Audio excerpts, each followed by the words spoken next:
Good evening, everyone, and welcome to the latest episode of Boys from the Baltic Star. Welcome. Thank you for joining us this evening for episode 30 something. 2, 3. Ewan's good with the numbers. 33, I think it might be. 33. Oh, well, yeah, I want to say three. Okay, well, you can. I'll allow it. Three.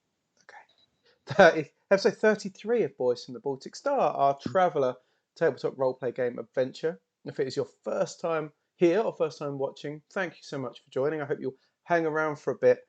It's a bit bright and overwhelming, but we all hope that you enjoy it. We're chilled, we're laid back. We like to chat and join in with the people that are in stream. We're still that sort of size that we can do that, and we'd love to do that. Hey, Ali, you all right? See? Just perfect on time. And if you do like what you see, then please consider following us on Twitter at BoysBaltic. And if you like it, why not give us a follow on Twitch as well, which we would very much appreciate. Speaking of we, there are three of us, you can see. As always, in our red, white and blue backgrounds. Mine's a bit greeny tonight, but it is blue. My name in the bottom corner with the guns out. It is still, it's getting a bit cooler. The hoodie might have to make an appearance soon. My name is Luke. I play Kara and Sarai in the adventure. Hello. Two across from me, looking the part in his handsome way, my comrade, my friend, the man who plays the floofy Agnar and the sneaky Stefan. It is Ewan. How are you doing, Ewan? Yeah, pretty good, thanks. Pretty good. A little bit nervous about these interviews, but on a scale of 1 to 10, how confident do you feel that you will not give us away? We haven't got anything to give away, have we? I like it. Good. I don't work. know what you're talking about. Fist bump over him. There we go. Oh yeah, Thanks, got it. It's looking good tonight. Ewan's on it. We're going to be sharp tonight. But the man who is hoping that we won't be sharp, that we will trip up and he can use our mistakes against us. The man who, in fact, will be sharp. Yeah, he will be sharp. He will be playing sharp. Exactly. For much of the first chunk, I would imagine. It is the GM himself, the man. We found he's the classiest man on stream. We found over the last couple of weeks. The man with the brightest light and the whitest face and the reddest background. It is Ben. Good evening, Ben. How are you? I'm well, thank you. Yes. Looking forward to the weekend. Frankly, it's been a long week. It hasn't it? It's felt like that. It's been a bit of a trudge. Hey, Spezza, you good? Hey, Sparrow. Cool. Okay, well we're here. The crowd are easing in like the opening act at a gig. Just sort of our big fans are rolling up. So I suppose we'd better launch into the first song, Ben. Okay, so to catch everyone up, aboard the Seamstress, the buckyball liner, it's the first day of the jump to Dillabrew and the first day of the test match between Geeka and Dillabrew. Brett Sagar, famed archaeologist, has been murdered, and his death is being investigated by Olivia Sharp. There are a number of suspects, and the party, also investigating, might appear on Sharp's radar as either potential criminals or potential witnesses, or both. The function of the two small cubes that were placed at the crime scene is becoming clearer, but one of them has been stolen by the party. Key members of the party are expected to make themselves available for interview by Sharp, and so far, Soraya has taken her turn in the chair, surviving largely unscathed and meeting another security officer on the way out who might be part of the same investigation. Last time, however, the party mainly devoted their efforts to playing a game of Sniff the Laptop, while trying to understand the contents of a small case taken from the stateroom of a potential suspect, Laura Frost. The laptop in the case might have been damaged during their efforts to examine it, may even have been primed to destroy itself. Agnar's nose revealed there was a scent reminiscent of perchloric acid from the suspicious laptop, thus revealing a possible clue and, simultaneously, winning the game of Sniff the Laptop. Soraya is preparing for the big match as the rest of the party plan their next moves, and that is where we begin the story.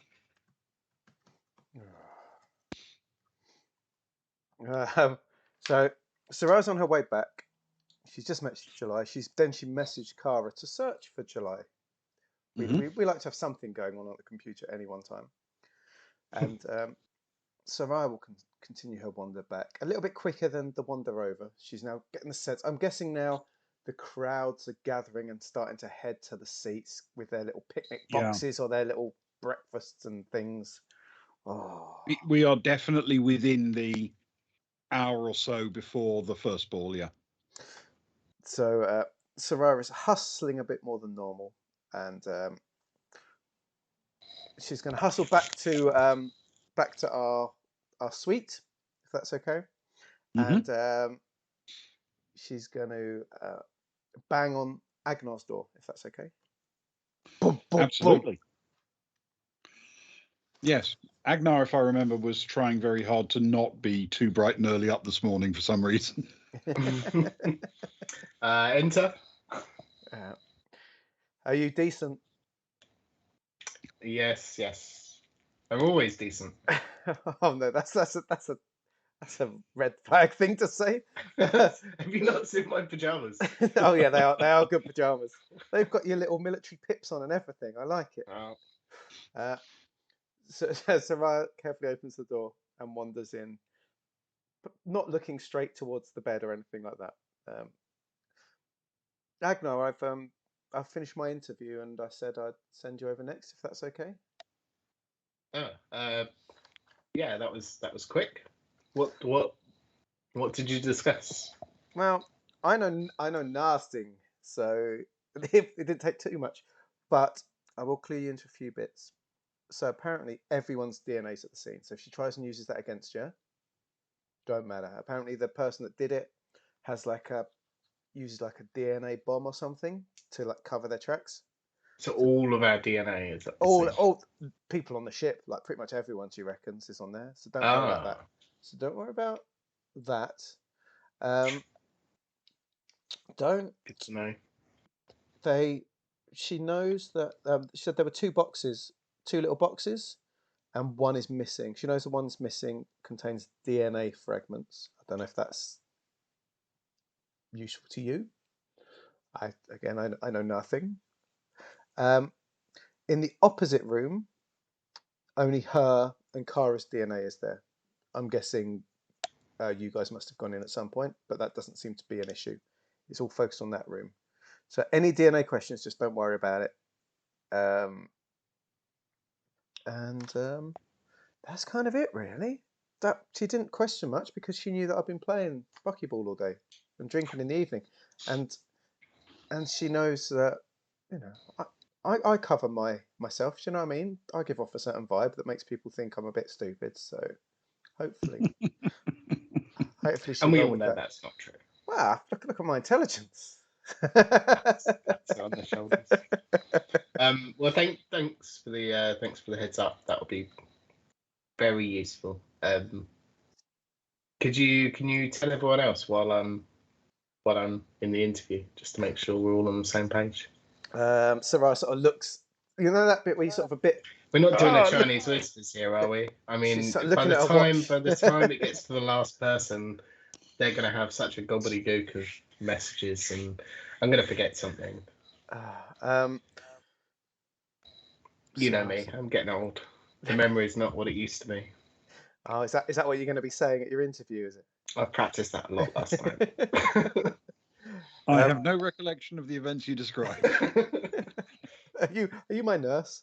Where's my porridge? Who are you?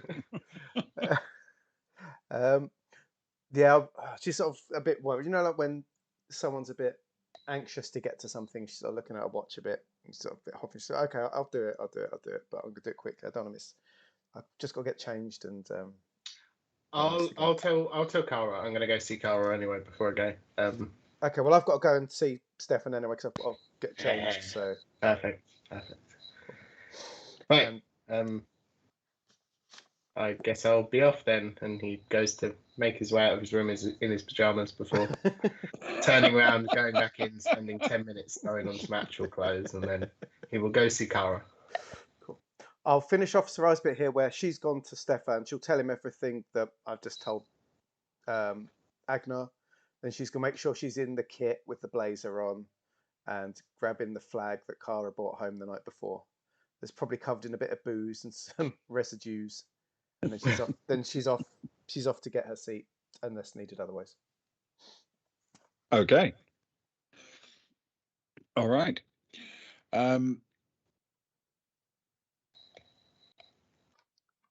So she sets off towards the game, and we'll catch everyone up on the game a little bit later. But for now, we do have a little bit of time for our next victim to go and visit Olivia Sharp.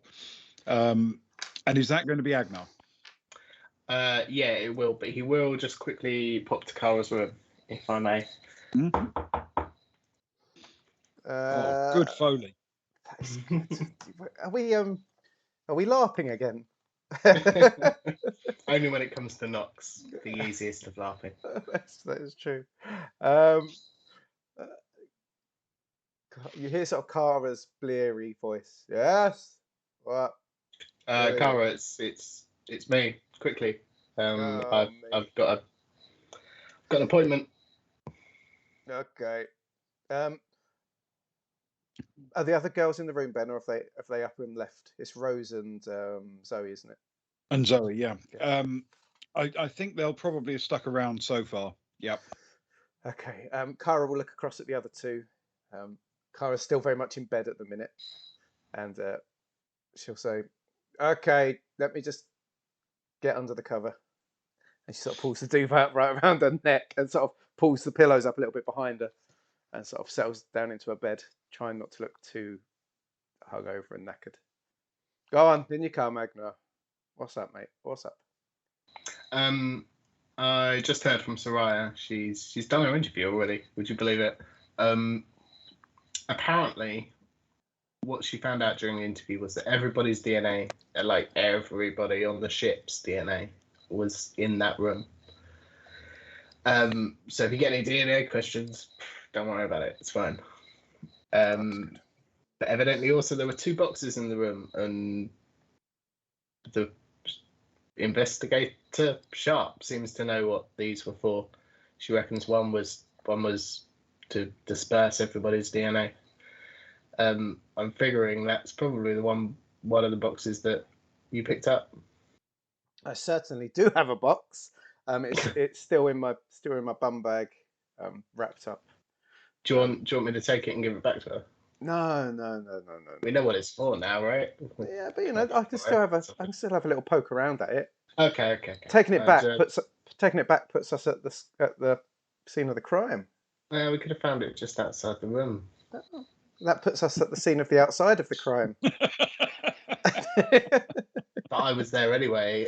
Okay, it's fine. Agnar, it's early. I thought I'd give you the choice. And obviously tell you the information about the DNA. So don't worry if they say they found your DNA in the scene. They found everyone's DNA in the scene. That's it. Thanks. It's all good. She sort of wiggles around a bit, reaches behind her back with a grimace, and pulls out a few peanuts and looks at them, and then just launches them at Agnar a bit playfully. Just got ready. Okay, that's fine. I'll be back. I don't know whether she'll want to speak to someone specifically next. I might be back. If not, enjoy the game. Yeah, I think Rose at this point is probably still soundly asleep. Who always drinks very lightly, no matter what the social event, was probably sitting cross-legged on the end of her bed, sort of listening carefully to what was going on. She tends to be fairly alert. Wonderful. And he'll leave, pull the door to behind him, and make his way to the security office. He might pick up a couple of, I don't know, croissants or something on the way. I think we established there were space croissants, didn't we? At some point. Oh, yes. The equivalent of, he'll find there are breakfast breads. Not just breakfast breads. They feel quite brunchy to me. Brunchy breads. Brunchy breads. He'll pick up a couple of brunchy breads and a couple of coffees. He'll take them with him. Yeah. And a small glass of breakfast scotch. I mean, I imagine part of his 10 minutes of taking off his pajamas, putting on the rest of his clothes, was having a little pick me up. You know, he's retired now. Indeed. He can do what he wants. Yes. We can have Okay. brunch whenever. And it's brunch. It's time time for for brunch. Thanks. Time for brunch. Well, for the moment, then we will send Agnar off to the security office, and Soraya is heading to the seats for the beginning of the game. So, anyone else doing anything, or are we going to stick with those two for the moment? Kara will look into her phone and see that, sort of, blurry-eyed, and she notices that Soraya sent a message to search for July. So, so she'll reach over to the nightstand next to her, which has got like half a glass of last night's water next to it, or chugs that, grabs her laptop and pulls it onto her lap and starts the search. That's all we need to worry about for Kara for now, I guess. I just want to start the search, if that's okay. Okay, it absolutely is. Can you roll an electronics computers check for me, please? Of course I You can. have your full +3. Yes, nice. Cool. And that's on top of your intellect bonus and your Oh yeah, it's my +5. It's a +3 if it's comms and a +2 if it's computers. yeah. So which one am I doing, comms or computers? Computers. This will be computers. Okay, so +2 and then +2 for my intellect. So +4. Yep. Okay, cool. Oh, he definitely has a nightcap with a tassel and a nightshirt. I like to think, like Scrooge around his ankles. Well, that's a good start. A bit too good, really. It's a bit wasted. 10 plus Ooh. 4. 10 plus 4 is 14. Excellent stuff. Can you roll 1d6 for me as well, please? I can. 4. A 4. Okay. For a search like this, it'll take a little over half an hour, we reckon. Okay, that sounds a good amount of time. Okay, that's it. Thank you. Yes. Yes. At some point, we actually ought to have a discussion about what all of the party wear to bed, just so that we have a full featured understanding of it. Though I have a horrible feeling we're going to get accused of getting a bit pervy at times. So perhaps not right now. Not with that, you won't. Kara's in her Earth. Kara's just in her Earth. She's nicked Agnar's Earth Park T-shirt because it's a couple of sizes too big, isn't it? So Yep. Yeah. She'll just be in Agnar's Earth Park T-shirt. I always imagined that Zoe would be doing it sort of Ripley style, with briefs and a very tight top. That suits because she has that sort of vibe about her. I think quite military-esque in that sort of way and no nonsense. Yeah, and I don't even want to think what Rose would consider appropriate bedtime attire. Rose could be anything. I'm most interested in Stefan. He's the most mysterious because I think Soraya would go down the Zoe approach from her time scouting and just being in a ship by herself. But Stefan is in like one of those silk faux Chinese Bruce Lee get-ups. It's a bit Hefner. Oh no! Naked under a kimono. A silk kimono. Yeah. Anyway, okay. So with that done, anyone else want to do anything while they are while they're waiting, or are they happy to just sort of drag themselves out of bed at whatever time and make their way to the match whenever they feel like it? I forget who has the laptop. Right. That's a good question because Kara was examining it, wasn't she?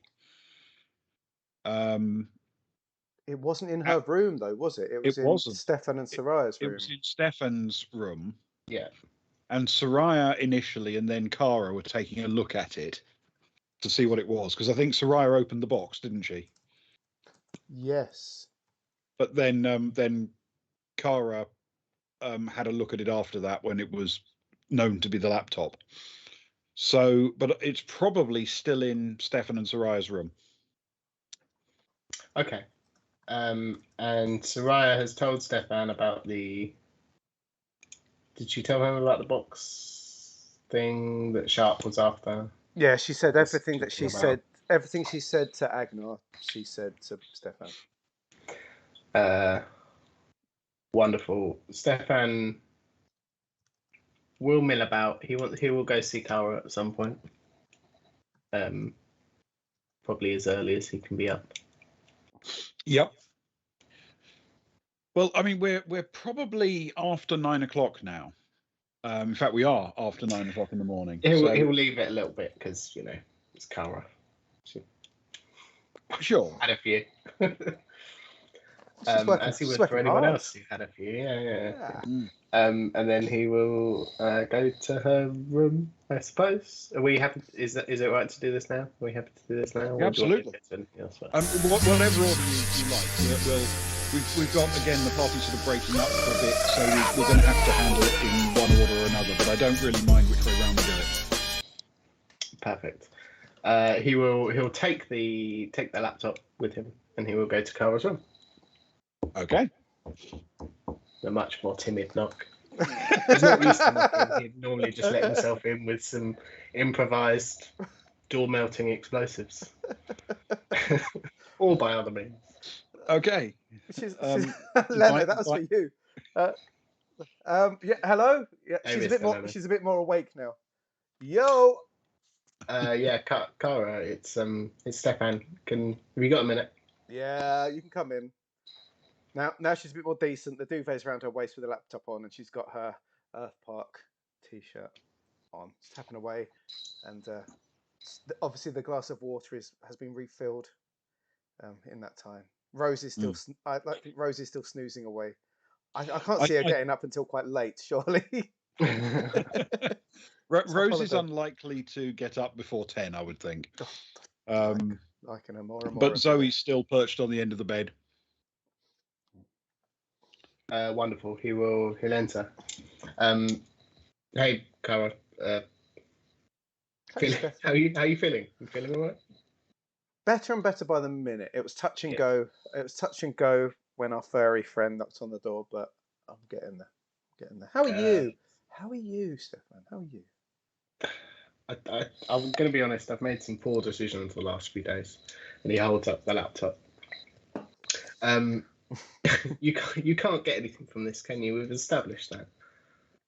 It was utterly dead last night, unless a light started blinking since then. No, I don't. He looks around. No, I mean it's out the outside of the case, but no, I don't think so. I'm going to get rid of this because I don't like hanging on to it, especially now we've all been called up for questioning. Unless you want it for anything, The only thing I could do from there is unscrew it, and then we are going into full, having a important information on my hands kind of thing. Yeah. I'm going to try and get it back in the room, but obviously if there's lots of security around, I might just dump it somewhere. Is that a bad idea? Do you think that's a bad idea? What, just let some kid come across it? It's covered. It's broken. It's covered in plopty acid or whatever it was called. That Agnar told us. Yeah, that's yeah. Yeah. Well, only the case, right? So I'll probably lick it. Or sniff it. I mean, what kind of crazy person would spend an evening sniffing a laptop? I spent half the night. The ceiling looked like it was moving. Pretty strong stuff. My only thought is this was in the room. No, this was in a separate room. But Soraya was telling me about some box something with the DNA of everybody on the ship. Yeah. You don't know anything about that, do you? Oh yeah, I've got that. Is there any way you can open it up and rub it all over this laptop so it's got the same DNA on it? I'm laughing again. That's actually what she's doing. Oh, I like your style. I love your style. Well, I mean, we've all been sniffing it now, so it's clearly going to have at least all of our DNA. Well, let's add everyone else. But I'd like to get this as far away from me as I possibly can. Agnar, Yes. Sorry, Stefan. Yes, I can. Cara pulls open the drawer of her bedside table, pulls out her bum bag, reaches in, grabs the cube, which is still sort of wrapped up in the sanitary towel, and she sort of Mhm. half opens it, beckons for the laptop to come over. He'll we can dispose of the case, right? Because I don't really want to carry the case around. It's a bit cumbersome. But the laptop, I can easily, hide it somewhere. Just flush the case. That's okay. Yeah, sure. Yeah. He'll take the laptop over. And then she sort of puts the cube on the bedside table, and sort of gets the sanitary towel, sort of rubs it around it, sort of Yep. inside it, and then just starts almost like painting the laptop over with it. She dips in a couple of times, a bit more painting there. It says, "My greatest work." That's I could have perfect. charged thousands for that a decade ago. I mean, I know brushstrokes can be pretty specific to an individual. I assume the same thing isn't relevant here, Cara. Oh no, many people have copied me since my heyday, so yeah, it could be anyone now. I may have Obviously. started it, but many people have done it. No, Perfect. go He'll with my make sure blessing. that his not stun gloves.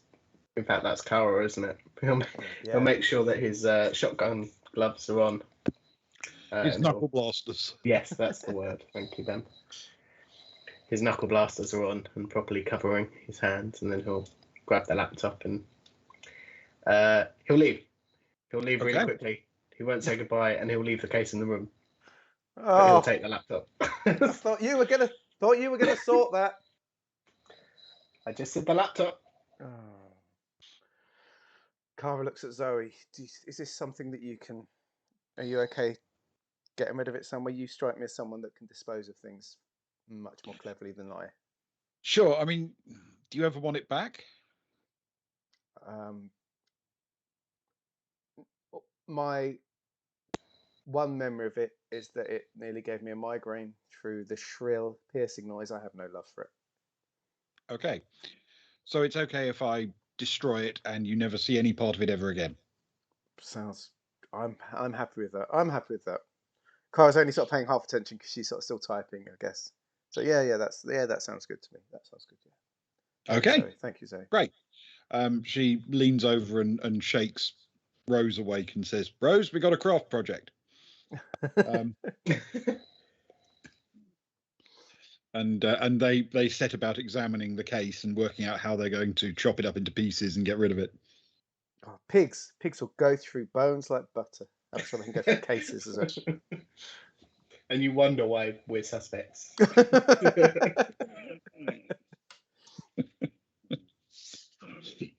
Yes, I do wonder that sometimes. Why are we suspects? Okay, so Rose and Zoe have a mission. Cara has set her laptop going and is now presumably getting ready for the day. Yeah. So Raya's on her way to see the beginning of the match, and Agnar is on his way to the meeting.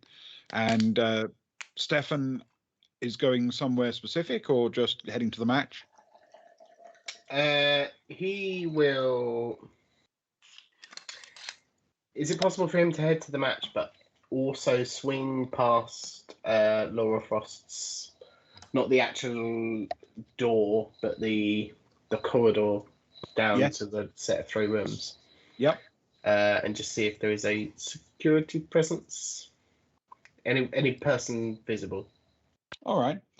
Can you roll a stealth check for me, please, with dexterity to begin with? Oh. Yes, you can. It's a 7 plus 3 is 10. Okay. All right. You manage to make your way fairly subtly down to that end without really attracting any attention. And as you walk past, there are 2 fairly official-looking chaps with briefcases sort of standing in that corridor, examining the security camera and the doorway, and holding up little electronic devices and scanning things. Okay, he'll carry on walking straight past. And he will. Is there any way you can buy tickets for a seat to the match? I do realise that we have seats. Yeah, no, they tend to come Oh. when you purchase your cruise. Yes, which kind of makes sense, which is why I thought I'd ask.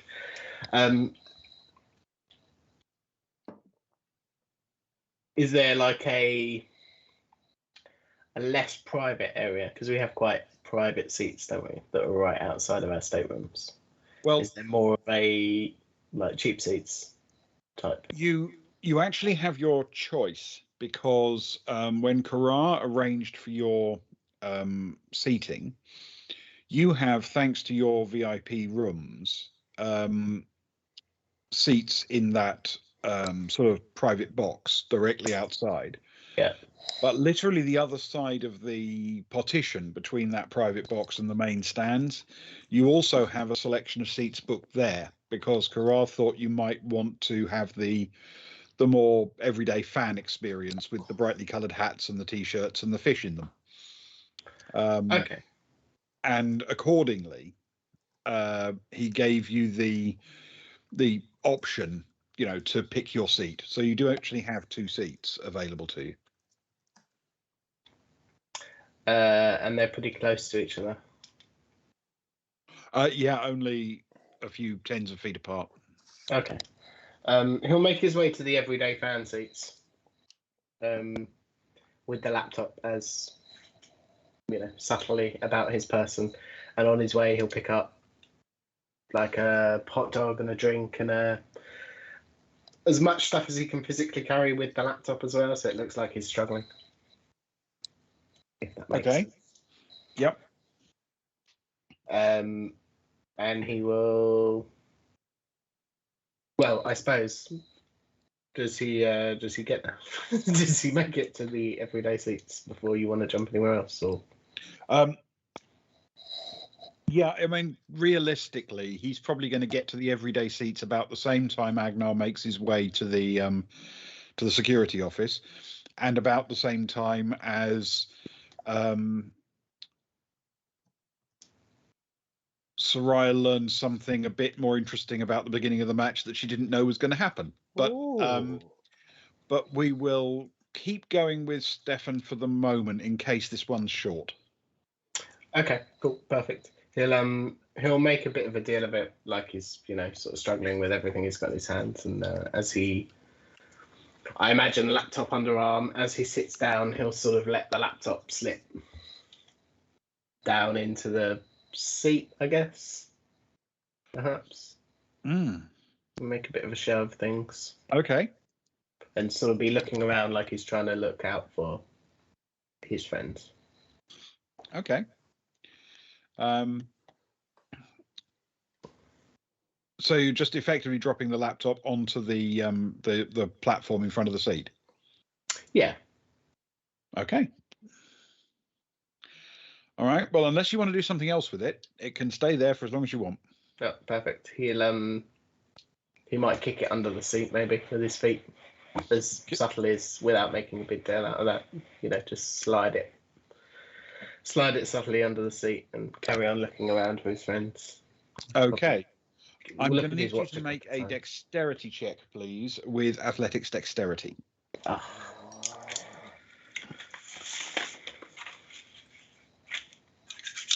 Which is a good one for Stefan.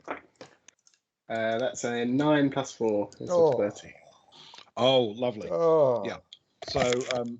So yes, it is slid subtly underneath the seat, and no part of it is instantly visible from outside. Wonderful. Beautifully done. And he'll settle in there for a little while before having some drink, eating his hot dog, freeing up his hands a little bit, and then suddenly spotting his friends a few meters in a different direction, going, I thought and he'll make his way to everyone else. Okay. Leaving the laptop. Excellent stuff. Worst idea ever. All right. It is not necessarily gone forever, but it is gone from you for the time being, at least. All right. Oh, we never had it. What are you talking about? Never seen it before. Okay. And we will briefly cover the intro then for the buckyball match itself, because as Soraya settles in, immediately sort of behind her, effectively in the sort of the layout, is Duke's. Of course, that's where Duke's is, right at the end of this side of the seating, and there is a certain amount of activity at Duke's. We're still waiting for the players to come out and all that sort of thing, but you can hear the introduction of Duke's mascot, who is clearly sufficiently well recognized by the authorities at this match that the authorities are happy to let the mascot come into the pitch itself. So after a bit of sort of noise and fannying around in Duke's itself, the mascot emerges, and with some difficulty, it has to be said, because he is dressed in a giant fish suit. Yes. Yes. And makes his way with a certain amount of difficulty up until he gets to the entrance to the main pitch itself. Up the geeks.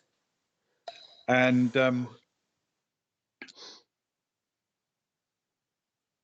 clearly, this is not a suit he's familiar with. The mascot is Duke's. The suit is the team colours, if you like, for the geeks.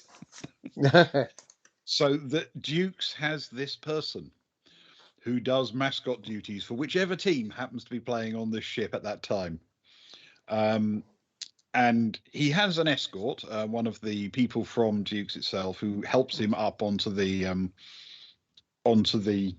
edge of the pitch, and then gives him a good shove with his foot to actually get him moving out into the main part of the pitch. And this person also has a little microphone and announces, as is traditional at this time, we will introduce you to Duke's famous mascot,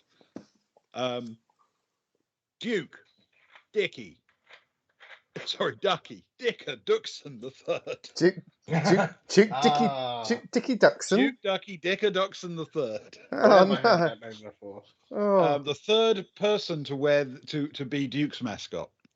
Can we spell this fully? Because I think they need to go into the encyclopedia. Duke, as in the rank. Yep.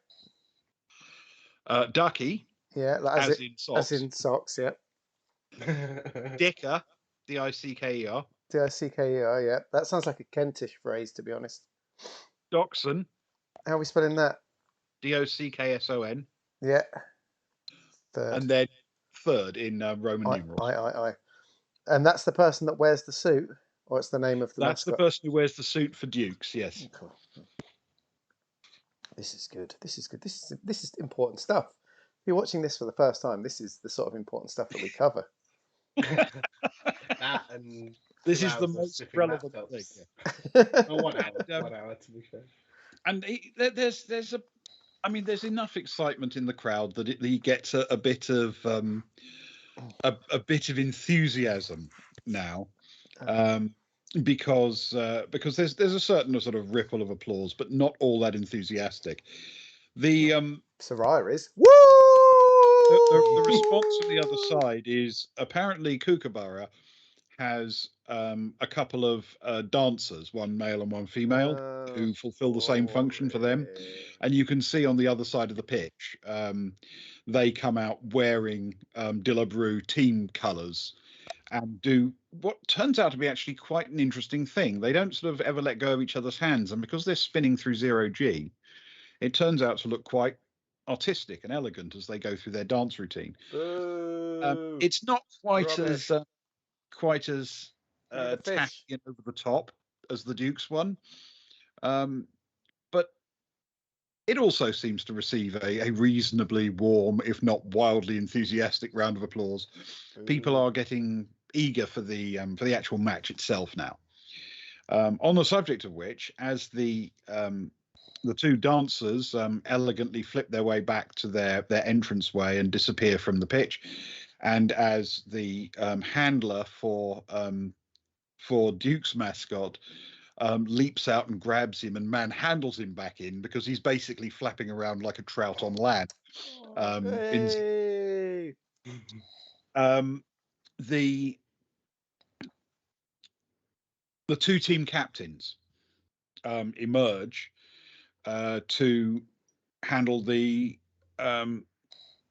toss. The team captain for De La Brue, Faden Proust, and the team captain for Geeka, who's Matilda Van Cotswolds. And they come out, go right to the centre, and a coin is tossed to give one of them the call. Now, traditionally, when it is the case that the liner is travelling in the direction of one particular home team's location, they are considered the home team. So for the purposes of this match, even though it's obviously played in neutral terrain, for the purposes of this match, the home team is De La Brue because the ship is heading home for them. Which means it will fall to Geeka to call. So, Luke, would you, on behalf of the Geeka team, please call heads or tails for me? Well, when I'm captain, I always call tails. Tails, please.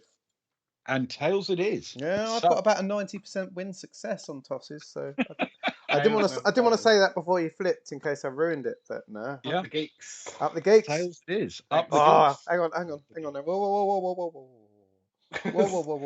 Let's sit properly. Up the geeks. Oh, and the geeks picture as well. Up the geeks. So this is a test match.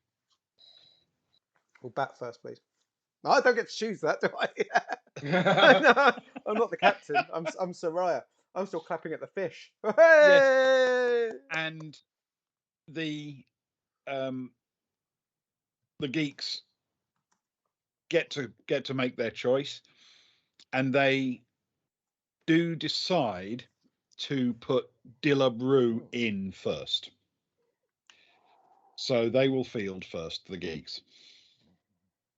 Take some early wickets then.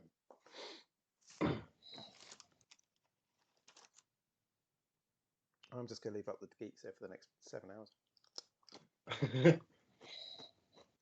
Nah, let's take it down. Okay. All right. Over the next few minutes, the teams all assemble. For De La Brue, they have Leslie Richards and Faden Proust opening. And the entire Geeka team assembles for its fielding. Lovely. We are obviously not going to play this game ball by ball. No. For obvious reasons, we're not going to do that. Probably for the best of people's sanity. Periodically check back and see how it's going. Okay? That sounds good to me. So for the time being... Is that a Leslie with an IE or an EY? With an IE, yeah. Okay. Wasn't Leslie Richards in Birds of a Feather for a few years? No idea, actually. But yes, no. Leslie Richards is the opening bat. Is in fact the facing opener for knock him out.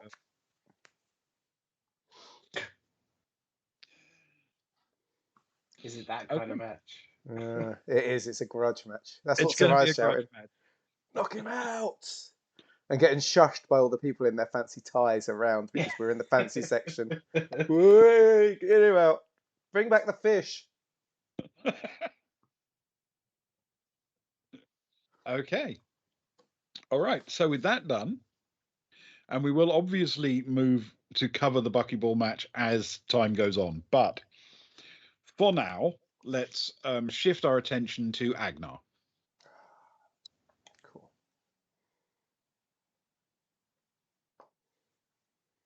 Yes, perfect. So he makes his way to the security. Yep, it's down through the hot tub area at the front, the sort of pools and highly humid air. But he doesn't actually have to set foot into the humid space. You understand? The lift shaft will take him straight past that. He'll see it through the glass, and down into the and down into the sort of official areas of the ship. And as you say, that includes the security office, which is clearly marked when you get off at the when you get off the lift. Wonderful. He'll make his way through. Is there a? I forget from last session. Is there a front desk? Is it just offices that? It's just offices off a lift. There isn't really a lobby because it's subdivided into the spaces relating to the operation of the ship. The bit you're looking for is down a corridor called League Security. He'll look out for an office door with Sharp's name on it, I suppose. Yes, and it's not hard to find. As Soraya found it before, it's down towards the end on the right, and it is clearly marked. Wonderful. He will Excellent. try and imitate the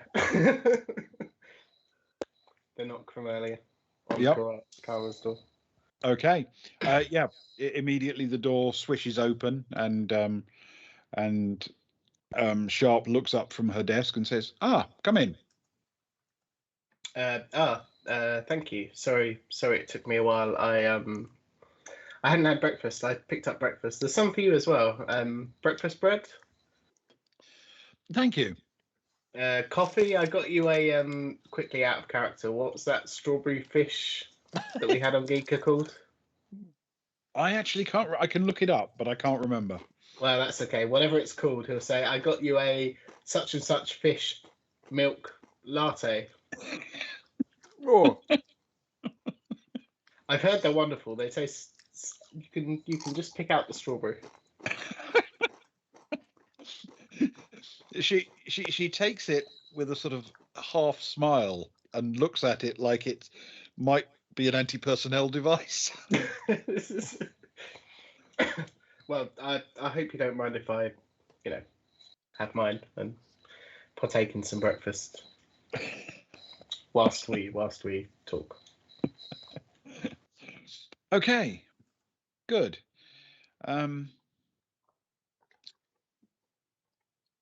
She takes an experimental sip of the coffee and says, "Thank you. That's a new one on me."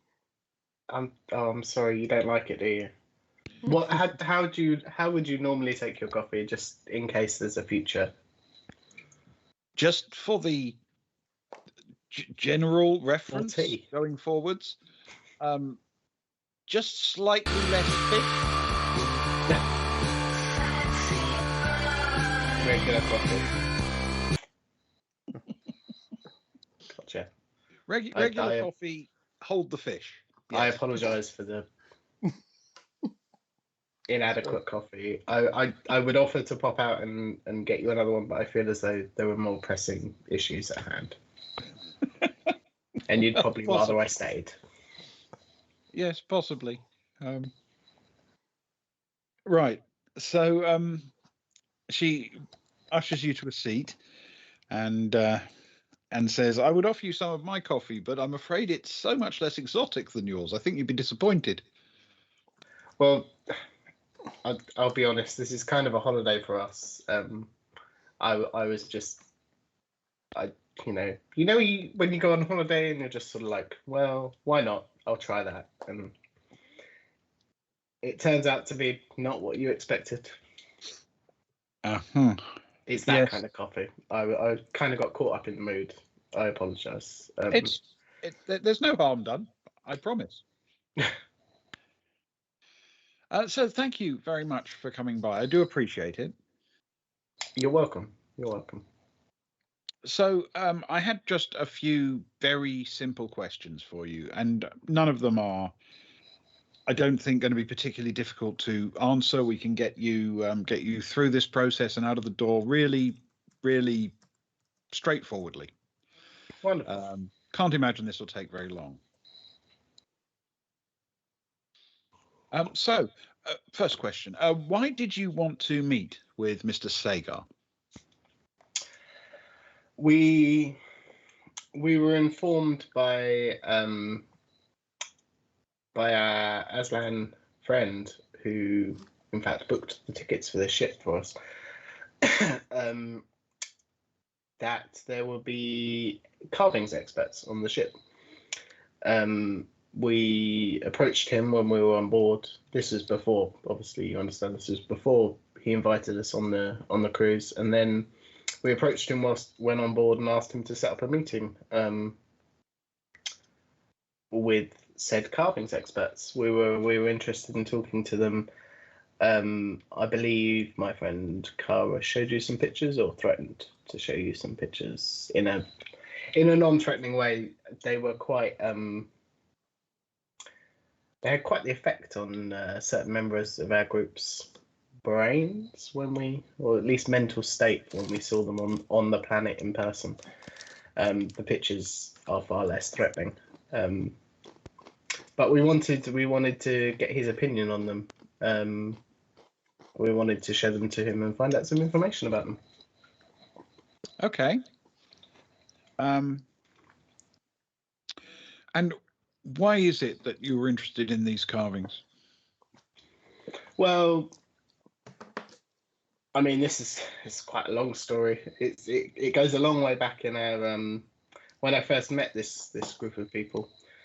We one of the first planets, not the first, that we stumbled across. I forget the designation from the planet. Carving Station was the name of the location that we were at.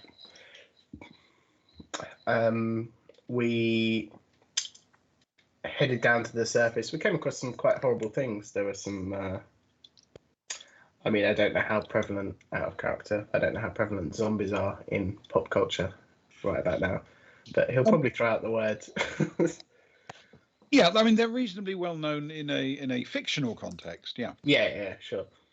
There were in fact the research station on the surface had some kind of infection. Speaking medically, obviously, I'm a trained. I've told you this before. There was some kind of infection where the dead appeared to rise, or at least some kind of gloop appeared to rise from people's bodies. Anyway, we sorted out that situation. We evacuated the people on the planet. We devised a test. I don't know if you've heard of the BAS test. We devised a test to test for this contagion. But also, whilst on planet, we came across these carvings that seemed quite interesting to us at the time. If I'm honest, a couple of our groups had some mental issues. They were a bit freaked out by the carvings, and it was of some interest. And then, to be honest, we kind of forgot about it going down the line until we reached Geeka, and then an experience on Geeka. We found some more carvings, not the same, very different context, in a room, and it just seemed odd, certainly with me, that we had encounters with carvings, I suppose, on two separate worlds, one of which was quite the experience, quite the traumatic experience, if I'm honest, even for a military general such as myself. And the other was very much not the same, and it was a long way apart. It just felt a bit weird, a bit coincidental. So I thought, whilst we were asking about the ones on Geeka that we were immediately interested and were fresh in our mind, that perhaps we should show him some of the photos that Cara had taken. She likes a good photo. But whilst we had a carvings expert to hand, then why not find out information on both? That sounds so completely plausible. He kind of doesn't know how to take that and sort of looks around a bit awkwardly, sips some fish coffee, and then pulls a So weird face. here's the thing that I'm struggling with, and perhaps you can help me out. We have a person who is well known as an expert in archaeological remains. He is, in your terms, an expert in carvings, but he's an expert in ancient ruins. And he, as far as we can tell, has lived a fairly unremarkable life. But he's gone up in his academic circles. And before he takes on his new job, he decides to take a little trip on our ship. Lots of people do that sort of thing. They save up their money and they take a little holiday with us.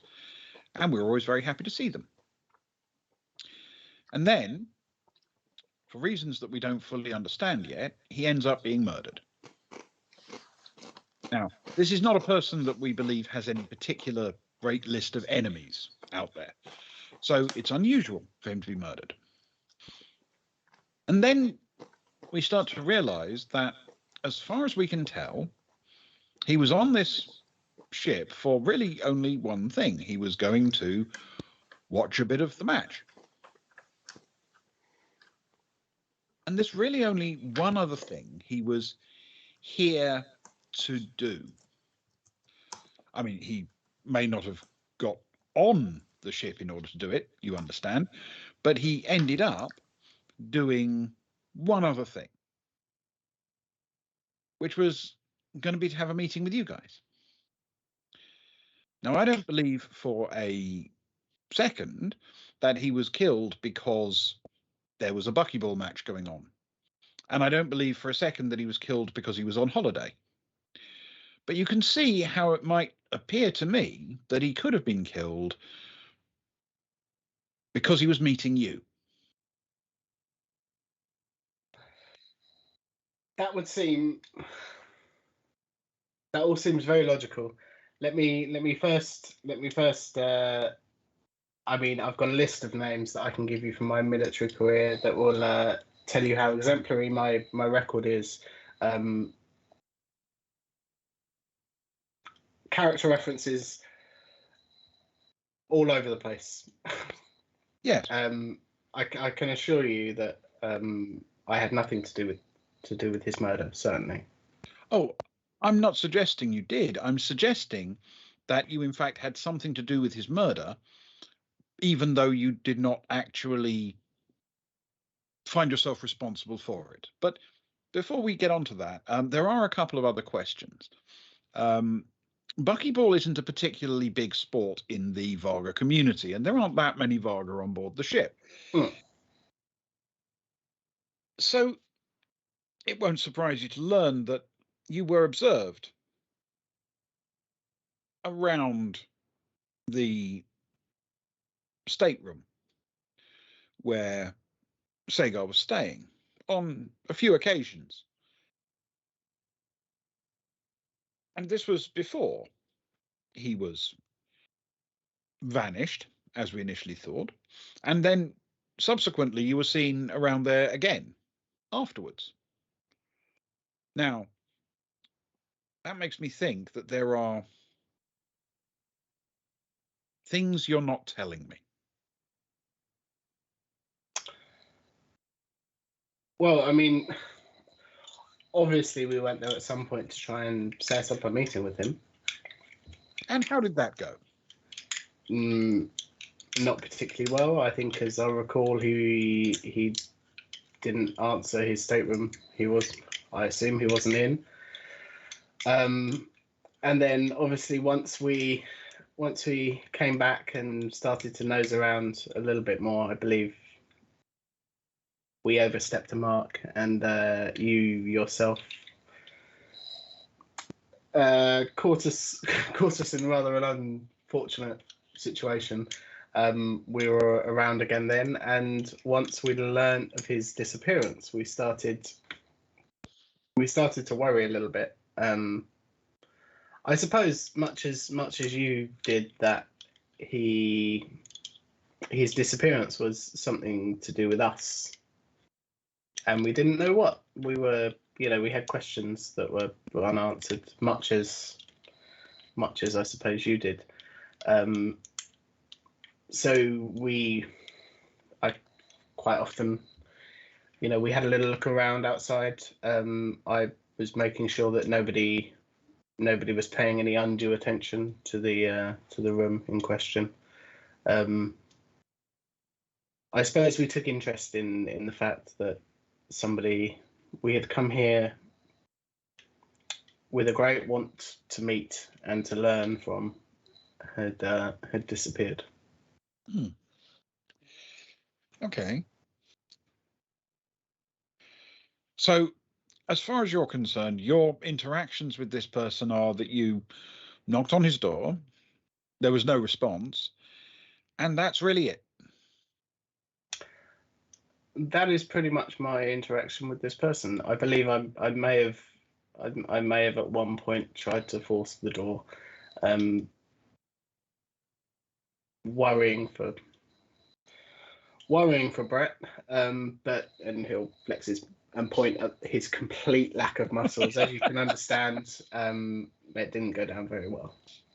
Okay, so you attempted to force the door, as you do when you're there to meet somebody you've never met before and there's no answer. You naturally try to break in. Well, it sounds bad when you put it like that, I will admit. But when you have worry for somebody, and security have already informed you this person is missing, then they're I don't want to go out there and say that we take it upon ourselves, or I certainly take it upon myself to go out of my way and tread on feet, because that's not what I want to do at all. I just had concern.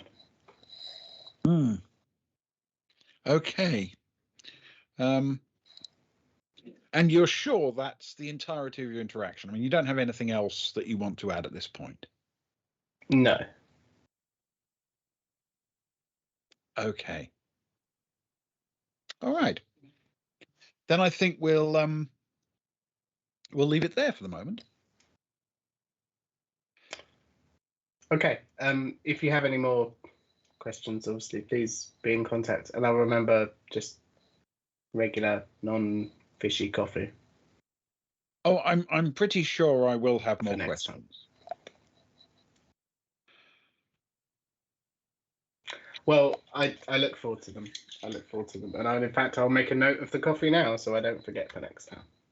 My memory isn't what it used to be. You'll understand. That would be kind of you. I don't necessarily I don't necessarily go for fish in my coffee. Strawberry flavored fish, it must be said. But weirdly, fish nonetheless. Coffee is also not a big thing for me. He'll pull out his device and start in the most senile possible way.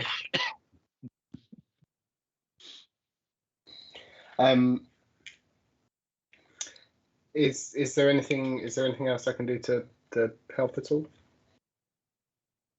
Well, now that you mention it, there is one more thing. Always is the one more thing, Ben.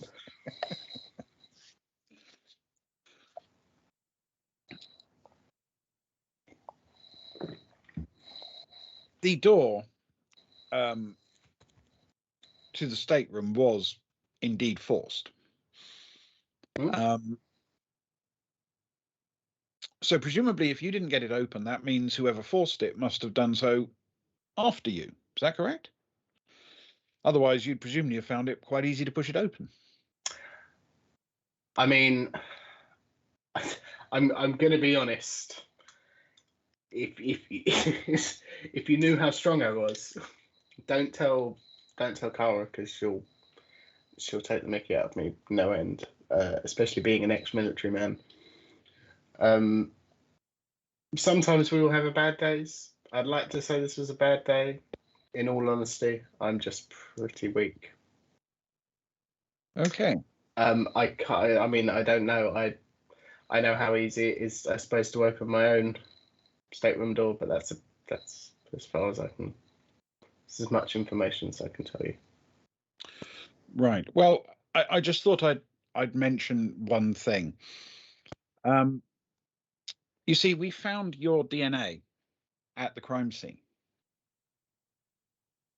What? On the door. Well, that's something I thought was quite interesting. You see, I'm sure you've been told by now the crime scene itself was insanely contaminated with fragments of DNA.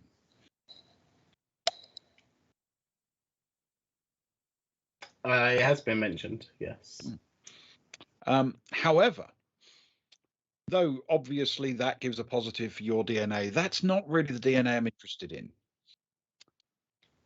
You see, when the crime scene was contaminated with the DNA, clearly the door was shut at that point. And we know this because the inside of the door was contaminated with that, but the outside of the door was not.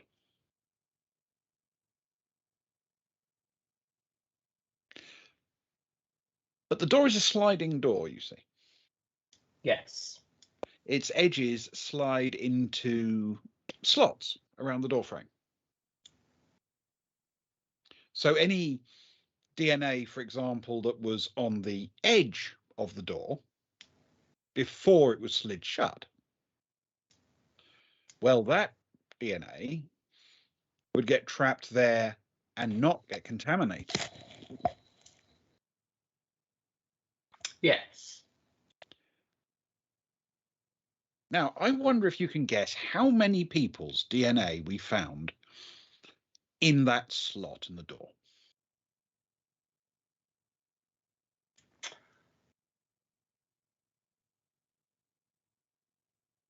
No, I don't think I can.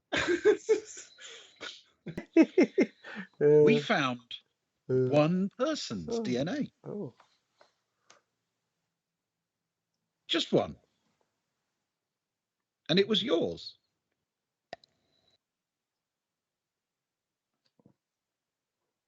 On the So inside. would you like to slot of the reconsider door. your explanation that you failed to get the door open?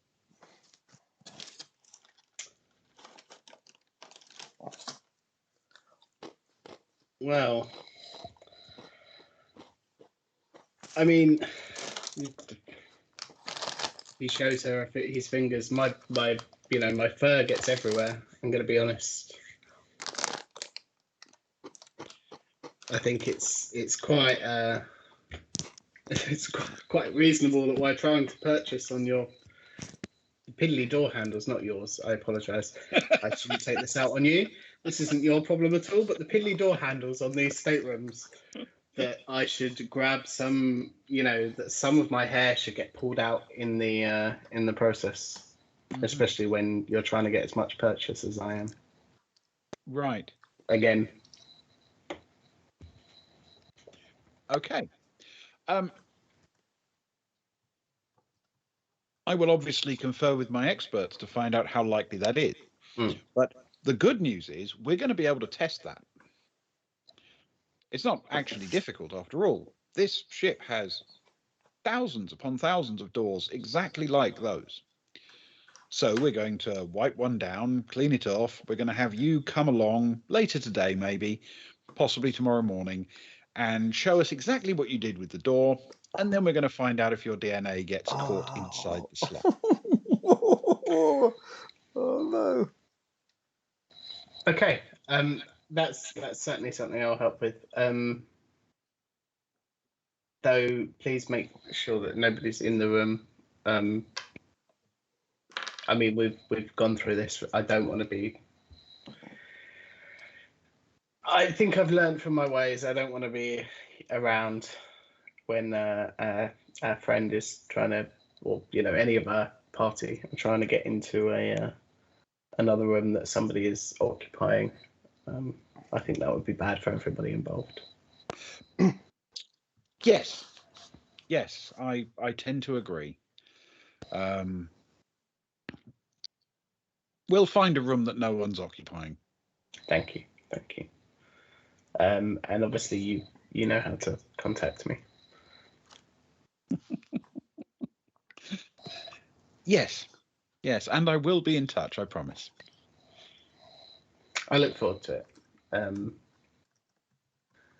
Was there anything else whilst I'm here? You know, I feel very strongly that right now I've got everything I need. Perfect. Well, thank you very much. If I may leave, I will see myself to the bucketball match. Please enjoy the game. See you very soon. Very kind. And he will turn and leave. And as he walks through the door, he'll wipe his hand down. No, he won't. No, he won't do that. He will just turn and leave with his coffee and half his breakfast bread, and make his way down the corridor back to All right. Right. We have concluded the Agnar meeting with the investigator. Excellent. Yeah. Well done. So, who is going to queue up next, do we think? Or should we take a break now and then do a little bit of the buckyball status quo? What time is it? We can take a break. I'm so confused. What's going on? Let's take a break.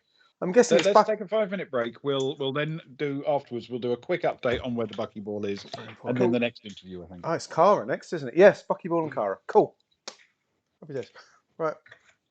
Everyone be beautiful. Make sure your glasses are filled for the most important part of the stream. And we'll be back in a few minutes. I'm going to get some... I've got some jalapenos in the fridge. I'm getting a bowl of jalapenos. Oof. Oh, that does sound good. Does sound good, right? So you can be suitably sweating it out for the interview. Yeah, exactly. Yeah, then it will... You're very sweaty tonight. Yeah, it's just the jalapenos. It's the 3rd degree. Exactly. Fear in the 3rd degree. Okay, here we go. I'm going to take my 17 clicks. What do I need to do? Hang on a sec. Bear with me. That needs to go. That needs to go off, but that needs to stay on. So music should now be starting. Can you all hear music? I hope so. We are going to put that's going to go.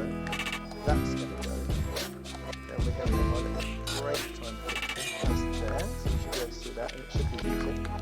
And then we're going to that's off.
And we're back.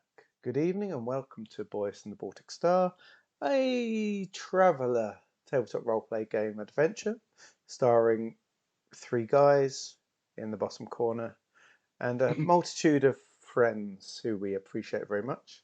I've got a big bowl of cheese and jalapenos now, so it's made the wine taste good. Ben, as always, is trapped in the dream sequence from Twin Peaks. And Ewan has just got off his game of Fortnite, where he's been poning noobs. Exactly. Does it have a flip down microphone, by the way? Oh, yes! It does. Oh, that's disappointing. It's good for shouting out about people's mums, though. Doesn't sound like me, Luke. No, it doesn't at all sound like you, actually. No wonder you've always got flicked up. Anyway, Yeah. enough of that nonsense, because we need to toast to the most important one upon us. I'm pleased to announce that today I completed the purchase of some stickers, including some Grey Hill Bass stickers of this pose, which will go to the 6-month subscribers. Or if that's a way off and you want it beforehand, they will be available in the shop, so we can all stick Grey Hill Bast where we need him in our life, and toast him as we need, which is frequently and often. This is potentially my second to last toasting night, as we've just decided off screen. You guys weren't privy to this. That next Saturday, when we have our big Japanese food and booze up, thanks to you guys, I got the money through from Twitch today, so thank you. On that Saturday, so next Saturday, we're actually going to do an on-screen betting or game or something that may move the toasting duties off of myself. I'm hoping it does. It's good to keep it fresh, and I've run out of things to say. So it sits heavily with me that I may only have 2 more toasts to make.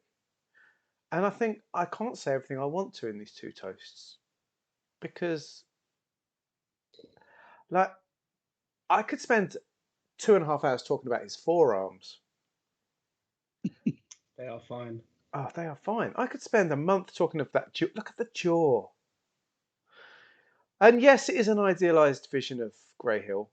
Hey, Gilly, you've just joined in for the toast, and it's a perfect time. Thank you. Hey, Gilly.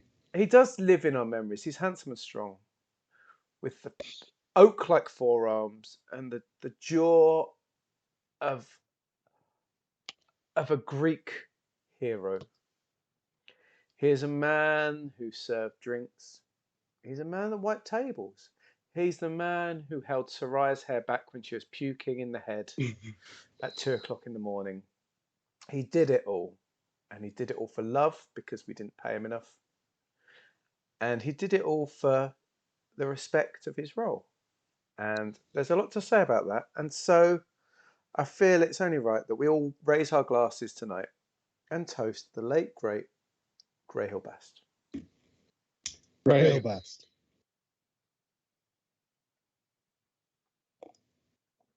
To Grey Hill, Spurs, to Grey Hill. To Grey Hill, Gilly, to Grey Hill. Stop doing it. I'm taking big swigs. I can't keep doing that in quick succession. No more to Grey Hill, so I'm cancelling it. But from one hero to another, because I believe we're taking a halfway through Rose's Cat as a little bonus. Yes, indeed. So, meanwhile, on the Baltic Star, Rose's cat was waking from a very satisfying sleep. The kitten was familiar with the benefit of sleeping on something warm, soft, and with a faint sense of life to it. She'd often fallen asleep on top of Rose, for example, or other members of the crew when Rose was unavailable. Currently, Rose seemed unavailable all the time, in fact. Caboodle hadn't seen any sign of her for days. In the absence of Rose, there seemed to be one human in particular who had taken over the majority of the duties associated with entertaining the cat. A large man who generally smelled of oil and could be relied upon to carry the cat back to Rose's stateroom whenever walking seemed too much of a chore. The lovely sleep was not on anyone's lap, but on the warm, orange glowing table with its gently moving leathery spheres. It might seem that the spheres would make an uneven, even uncomfortable surface for a cat, but anyone who believed that had never seen Caboodle sleep. Her tiny form could easily contort itself to fit into a remarkable number of shapes, and light and flexible as she was, all of those positions were comfortable. All that was required was a proper stretch on waking, and that was accomplished as soon as she dropped to the floor. She walked down the aisle between the stacks of carefully secured boxes, making notes of where especially useful vantage points might be found in the future, until she was back at the lift door again. She shouted at the door to open, but it still refused her commands. she would need to wait for a while, but her orange table was too far away to permit the door to be kept in view. So she found a suitable low stack in front of the door and climbed it, hoping to find an open box on top where she could sit. This stack had no open box, sadly, but it did have a flat top where a kitten could sit and wait for the door to acknowledge her mastery. It wasn't long before the door relented and opened. Rachel Axis walked through and stopped as if surprised by the kitten scampering down the crates in front of her and trotting into the lift. Then she looked suspiciously into the bay. She leant into the lift and pressed the button, pulling her arm back before the door closed, and Caboodle heard the voice cut off by the door. Sarama, Axis. Found the bloody cat. She's on the way. There you go. Very nice. And as if on cue, my cat sat in front of my door waiting for its mastery to be recognised. But I'm back now.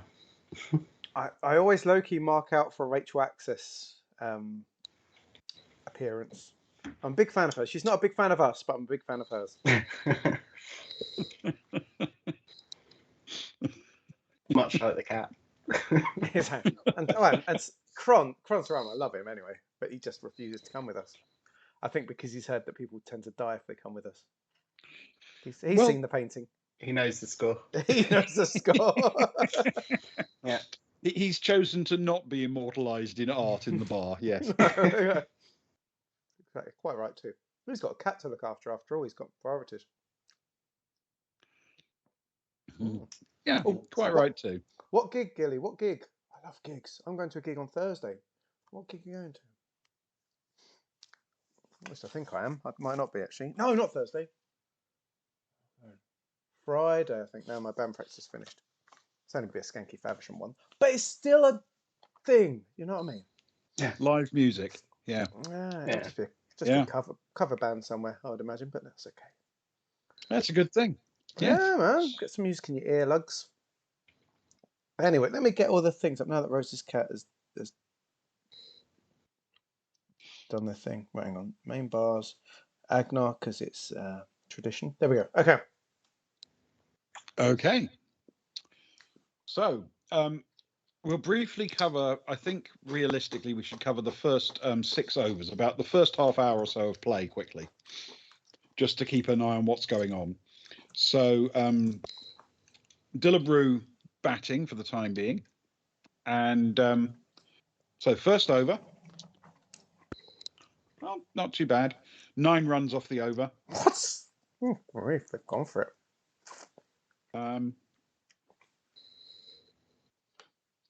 And the second over,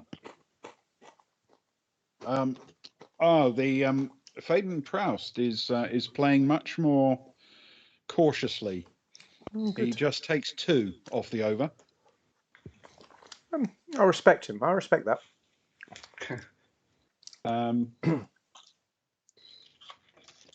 Then a 4-run over.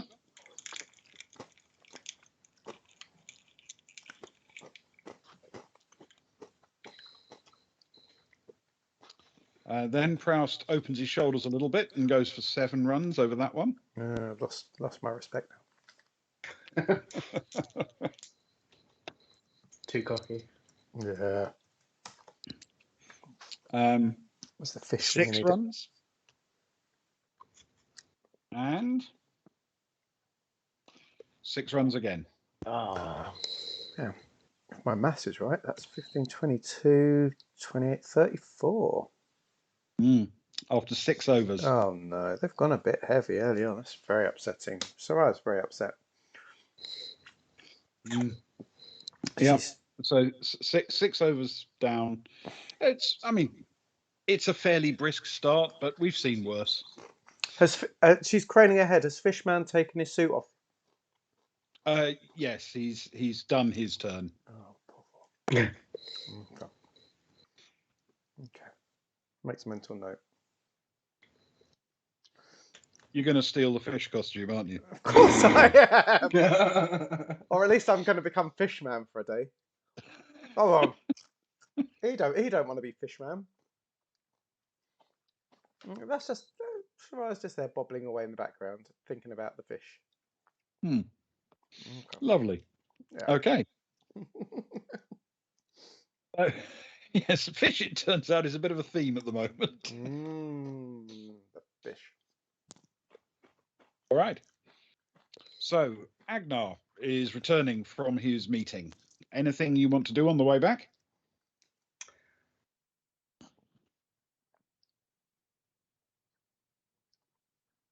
No, yeah, actually, he'll pick up an extra breakfast bread and a fish coffee for Carl. Strawberry fish flavored for anyone who's just joined. It's not Strawberry fish It's flavour. not actual fish. The fish tastes of strawberry, so it's like a strawberry coffee. Yeah. Yeah. Yes.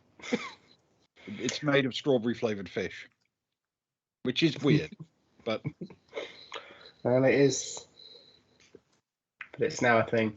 And he'll take that back to Kara's room, or back to their stateroom, and see where Kara is, I suppose. okay. You make your way back to the stateroom, and Kara is still there. Yeah. I'm guessing. Well, judging by the time, her search should have finished by now.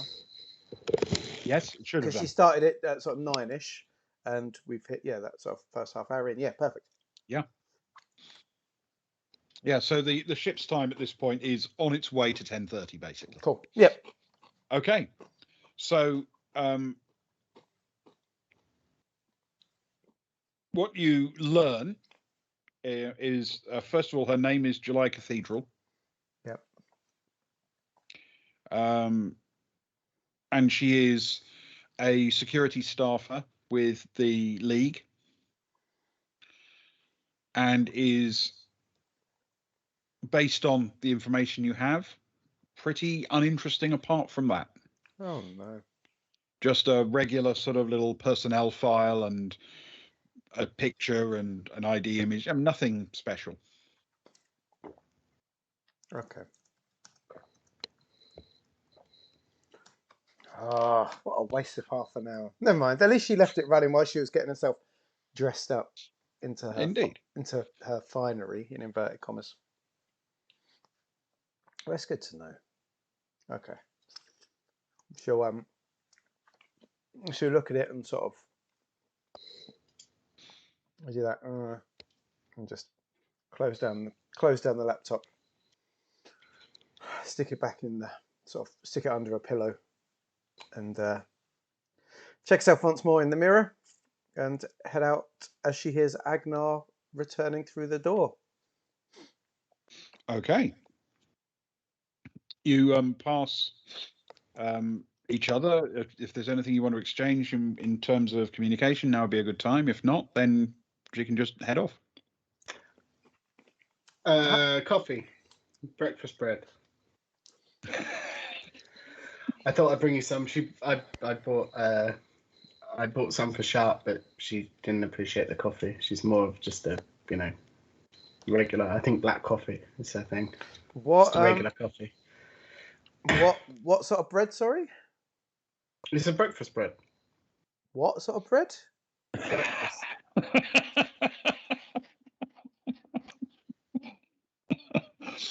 It's for brunch. She stares at him very ominously.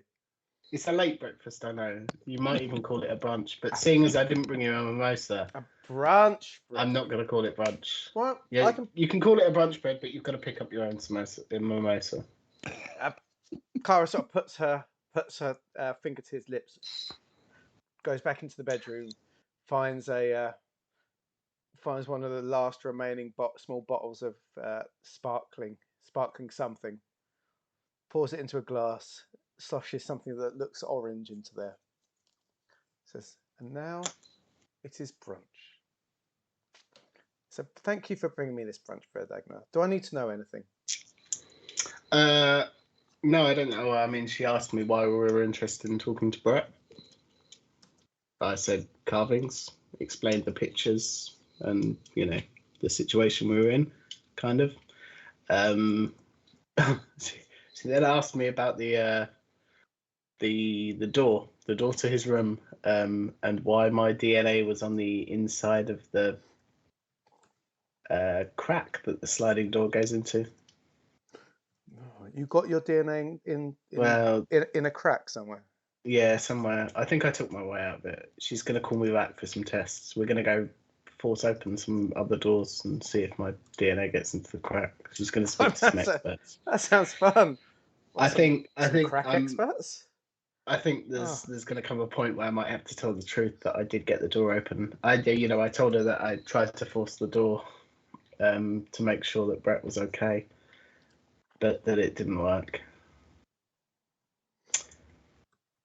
And I'm not sure. I think she's quite what's the word? Wily. I think she's quite a wily character. A wily character. But as far as I've told her, she asked me why we were seen around outside his room set on several occasions. Apparently Varga stand out on the ship. And I just said, we went to arrange a meeting, we can arrange a meeting, we went to arrange a meeting, and then we snooped around and she caught us, and then we went to look into it because we were worried about somebody that we wanted to meet with mysteriously going missing on a ship. I think that's pretty much everything of note. Speaking about Vargas standing out on the ship, which is a little bit racist, let's face it.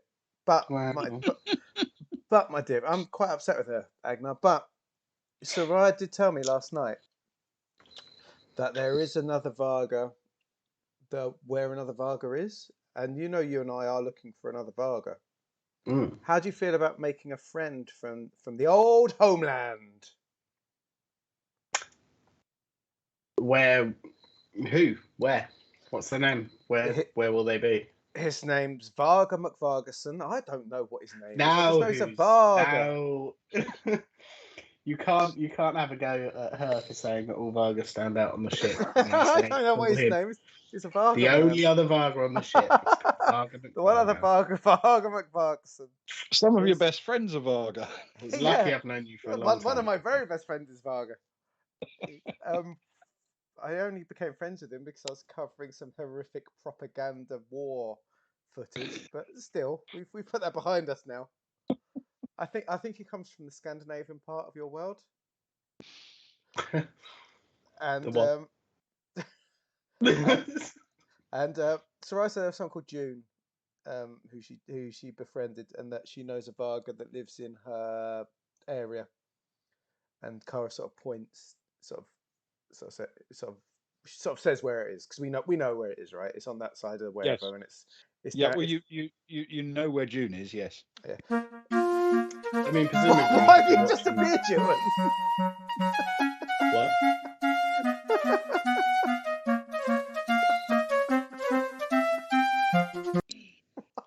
Why? Did I miss something?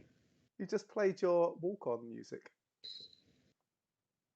No, I didn't. I've been in chat the whole time. Apologies. Which is lovely, but Mate. I enjoyed it. I enjoyed That's not it. Meant to happen at all. Maybe I'll turn automatic play off. Just... I didn't actually go anywhere. I didn't leave chat. I didn't re-enter chat. Maybe I did. Who knows? I just enjoy it every hour or two. I quite like it. Maybe you've been quiet for a few minutes on chat. Yeah. And thought you were back. Maybe. Apologies. There's no apologies to be had. It's beautiful. So presumably he's watching the match though right now. I assume that the Varga is on board. I don't know how big is Bucky Ball in the Varga quadrant. Well, it's obviously big enough for this particular Varga to be on the ship. Oh, right. If that's his main reason to be on the ship. Indeed. I mean, you can. I'm sure you can find June and get details from her. She will be watching the match. He is. He lives. His apartment is the one by the emergency exit of her stateroom corridor. Do you want me to break in? Is that what you're saying? Whoa. I think you and I have done enough breaking in for the last. Because I think that might escalate things. Why don't you just go knock and see if you can make a friend? Okay. And see if he brutally murdered someone in cold blood. June sent me. June sent you. Yeah. I'll see what I can do. We all need a friend. Everyone needs a friend. Mm-hmm. Okay. All right. So, Cara, your turn. Right. I'm off to see the Wicked Witch. I feel that's harsh. Just To be doing fair, a job. I'm just eating cheese. Actually, to be fair, she's been okay. Ignore the cheese. Nom, nom, nom. Okay. I'm like the antithesis of those initials where people listen to nice sounds. ASMR. What's the opposite of that? Just misery. Cacophony. Cacophony. Is that one of the tags that we can add to our stream? Hot tub cacophony. We can now. We've got random walk-on noises happening. Yes. Just appearing out of nowhere. What's going on? That's cool. She grabs up the coffee. She doesn't go anywhere near it though, and the brunch bread. Mhm. And she heads off. She's wearing. She's been low key. Any of her high tech kind of looking stuff is left behind. So anything that's sort of, but she's sort of in a casual kecks. She's got her own personal Earth Park. We love Earth Park. She's got her own personal Earth Park t-shirt on. She's got her just one of her jackets, a bum bag, of course, with her her stun fist because we're allowed to carry personal weapons, aren't we? Yes. A stun fist and a little laser pistol, and off she goes with her dirty coffee and suspicious bread. Okay. All good. All right. So, you make your way to the security office. This is now a well-trodden route by the party, but I think this is probably Kara's first time there. Yes. And find the same corridor, and down at the end on the right, you have the little office that is Olivia Sharp's. Hang on a sec. Hang on. Excellent Foley. That's good. Hello? Come in. Okay. The door slides open. And Cara slides in. Olivia Sharp, I presume. Well, I know it's you because we've seen each other before. How are you doing? Not too bad, thank you. Investigations proceeding well. I've bought you a coffee. It's I've heard it's delicious. Please, you look like you need one. Please have this coffee with my best regards. Thank you. You have no idea how much I'm looking forward to the taste of a really nice coffee. She sort of takes a sip. And there's this brief pause, and then she says, "I feel like you did that on purpose." What, me? No. What? Is it not nice? I was told it was delicious. Oh well. Would you like this breakfast bread, or can I nibble on it? Please eat your breakfast bread. It's more like brunch, isn't it, nowadays? A croissant d'avant-midi, sure. Oh, lovely. How are you doing, Olivia Sharp? How are you feeling? Optimistic. That's good, man. That's good. I'm pleased. You seemed quite miserable last time we saw you. There was a lot of stress in your life.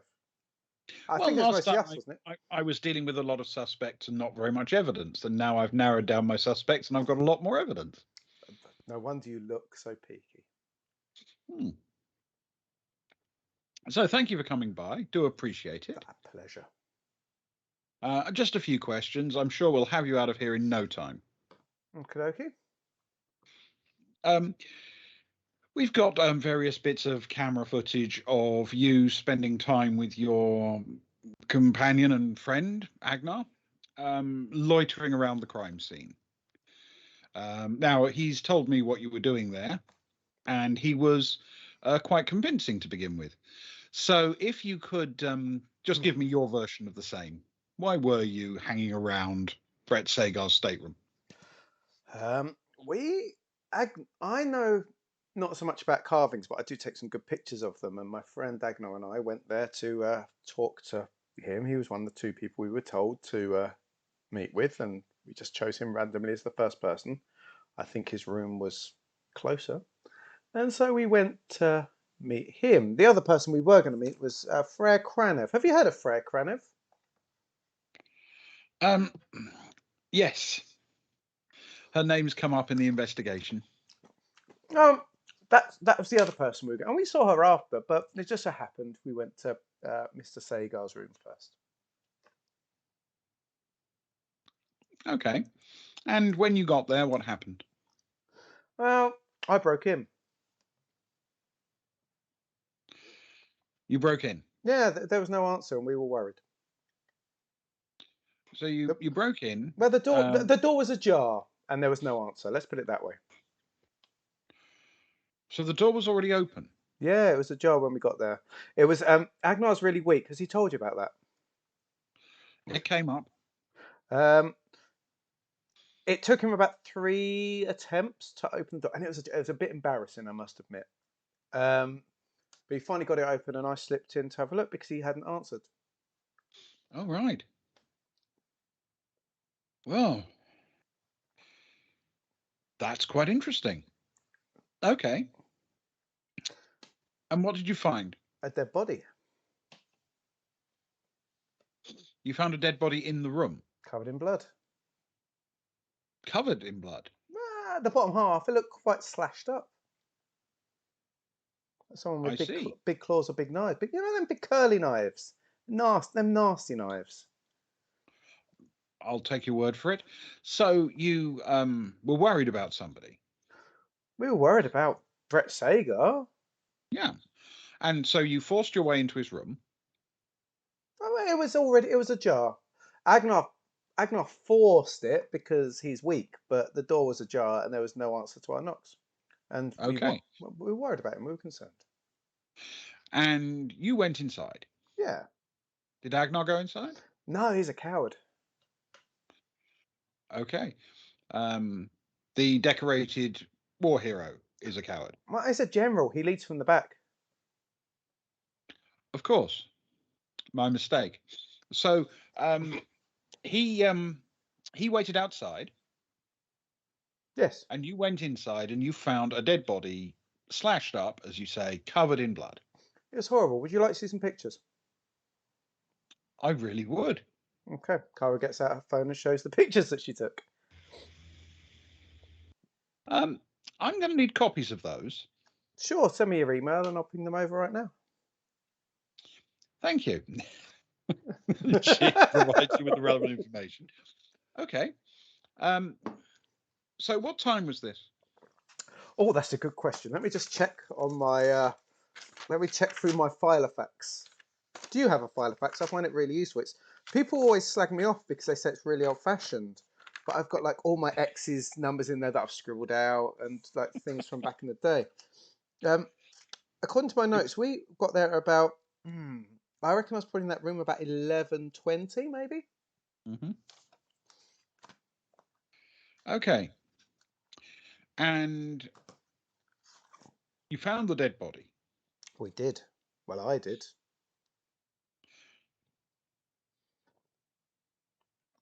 You didn't move the body. I didn't touch the body at all. That's why it surprised me when we came back and feigned ignorance and you said that the body wasn't there anymore. We were quite suspicious of you to start with, to be honest. Yeah, I can understand why you'd get that way, but I have different concerns. Okay. You see, somewhere around 11:20, 11:30, you found the body. We did. I found the body. Well, I don't know if I was the first person to find the body, but I saw the body. Okay. Lost the pen. But you didn't call security. We went to Freya Kranev, and I believe she reported it. We told her to report it. I don't know if she reported it immediately, but we took. It felt like because we knew that she was the other one that it was best that maybe she reported it. I hope you understand that as a as the colleague and as a close friend, as opposed to just some random turning up. It felt like maybe it would be taken more seriously if a colleague or a close friend was the one that reported a missing or dead body. I don't know what did she report it? How did it go down?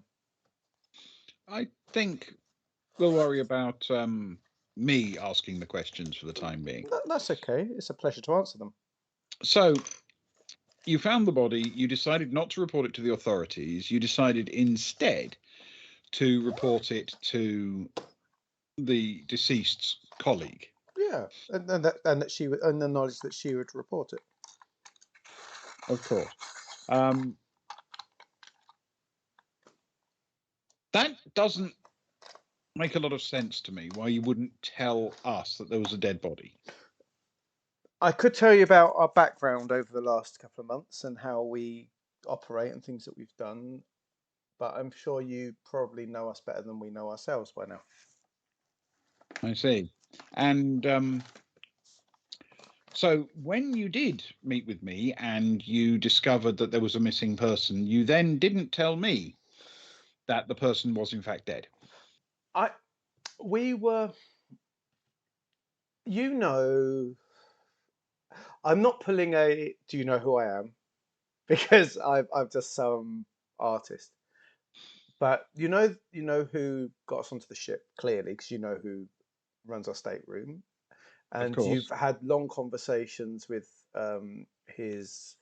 Like, let's face it, calling her secretary would be offensive to what we both know she is. She is the brains. She's the brains, right? We know this. Both of us know this. She said that she trusted us to also run our own investigations alongside yours to help you out because we can go about things in different ways to you, perhaps. Is that what she said? Along those lines, I think she said something about. Hang on, let me check. Let me check my Filofax. Have you ever had a Filofax? They're really cool. They've gone out of fashion a little bit. Paper's very expensive. I know. Well, Agnar bought a massive load on Geeker. I don't think we're ever going to get through it. He put a load of like.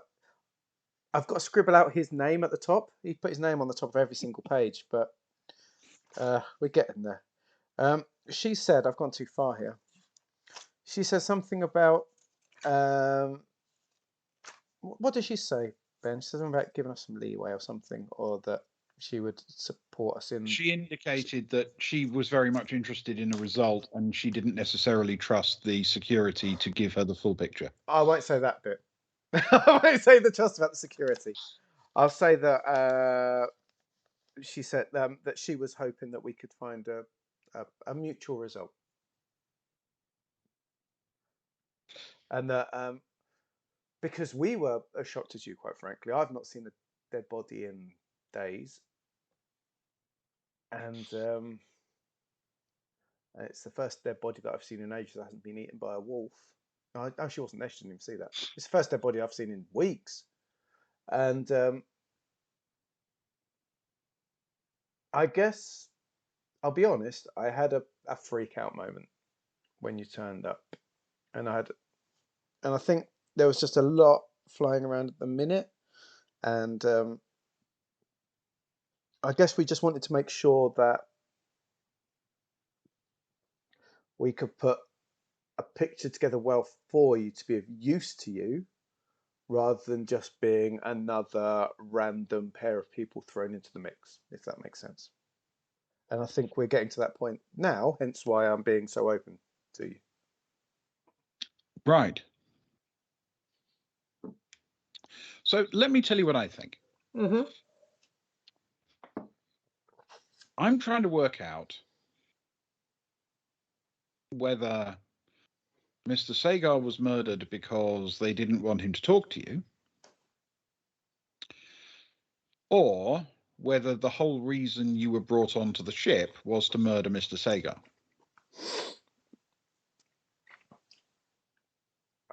Now that is the crux of the matter. And I agree. They're both equally interesting propositions. Well, Think of it this way.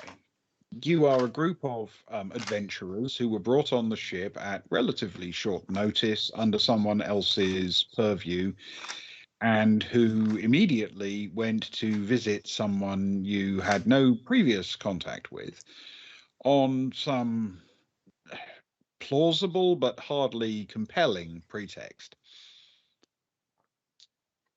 He is then killed and the body's spirited away, and by the time I find out what's going on, well, the body's been moved and somewhat modified, and the crime scene has been ruined for most of the information that it contains. So I suppose I need you to try and explain to me why it wasn't you. If you were going to murder someone, would you murder someone at the start of a cruise or at the end? Well, that was something I was thinking about. It's an interesting problem, isn't it? I would murder someone right at the end of a cruise and hope that the body wouldn't be discovered until I've disappeared. Or, plan B, I would murder someone right at the beginning of a cruise and then arrange to leave the ship just before it made the jump. Did we have the chance to leave the ship between the murder and now? Well, I suppose that depends, doesn't it? Because the person I most plausibly think could have come to take you off the ship arrived a little bit late, very, very close to the jump time. Who's this person? I need to meet this person. And that makes me think that maybe you missed your window. Do you have missing footage in your security cameras? How could you possibly know that? I'm a woman of many talents. Art is one. I've got a beautiful voice if you'd like to hear me sing to you for a little while. Would you like that?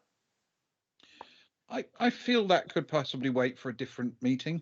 Okay. I can play a half a dozen instruments. We could talk philosophy for hours if you so wish. Do you wish? Actually, yes, but I'm sure that can wait until after you're incarcerated. You'll have nothing but time then. Fantastic. I almost look forward to it. If you, I visit from you every day to talk philosophy. But one of my skills is computers. And Ah, I was asked by someone to delete the footage.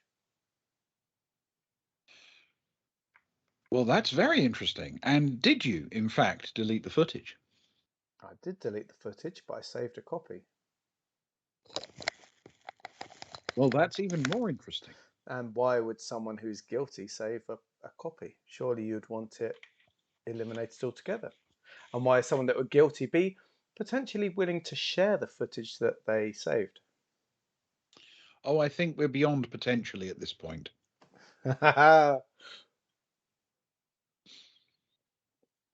I'm guilty of many things, but not of a murder. I also found out I'm not the first person to have copied the footage, and it wasn't you. Well, I know it wasn't me. I haven't seen the footage. So who was it? That took the copy of the footage or that wanted it deleted? Both, please. The one that was deleted is awkward because they offered us a favour in return for doing it. And I don't want to get in the way of your stuff, but I could give you names and times of who was there, but I feel like giving you the footage might stop us from getting in return what we were asking for, which is nothing to do with the murder. I hope you understand. Of course. I mean, you broke into a room, you deleted some footage, you covered the No, tracks, you've done all sorts of things that were nothing to do with the murder. nothing to the murder. I didn't They murder just the all man. happen to have happened at the same place the murder took place. Sure, but do you want to know who took a copy of the footage before I even got to it? Let's start with that. Oh, Laura Frost. Oh, was it? That's very interesting. Now, I will need to also have the footage.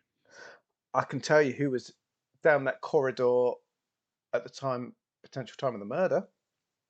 Oh, no, I think I'll need all of the footage. Are you able to? There's someone I'd rather not know, just so that we could get a favour out of them. It's not like I say, it's nothing. It's to do with previous things, but I'm happy to do that if it's helpful to the case. There's some helpful things from this person, I guess, some of their skills from our past. If you can take the footage but not be big about it around certain people, that'd be helpful. I'll tell you what, give me the footage and give me the name of the person you need me to tiptoe around. The person I need you to tiptoe around is a young lady by the name of Freya Kranev. Have you heard of her? Oh, yes. Well, you would, because she is the colleague of the deceased. May he rest in peace. Indeed. Uh, And the, she asked you to delete the footage. She said it's because she got a bit drunk and made a scene of herself. And she did, to be honest. I've seen footage of her being a bit leery and drunk.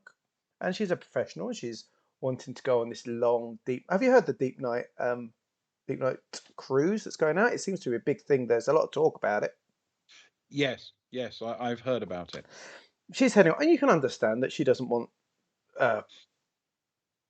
news of her leeriness, I guess, to get to superior officers and such like.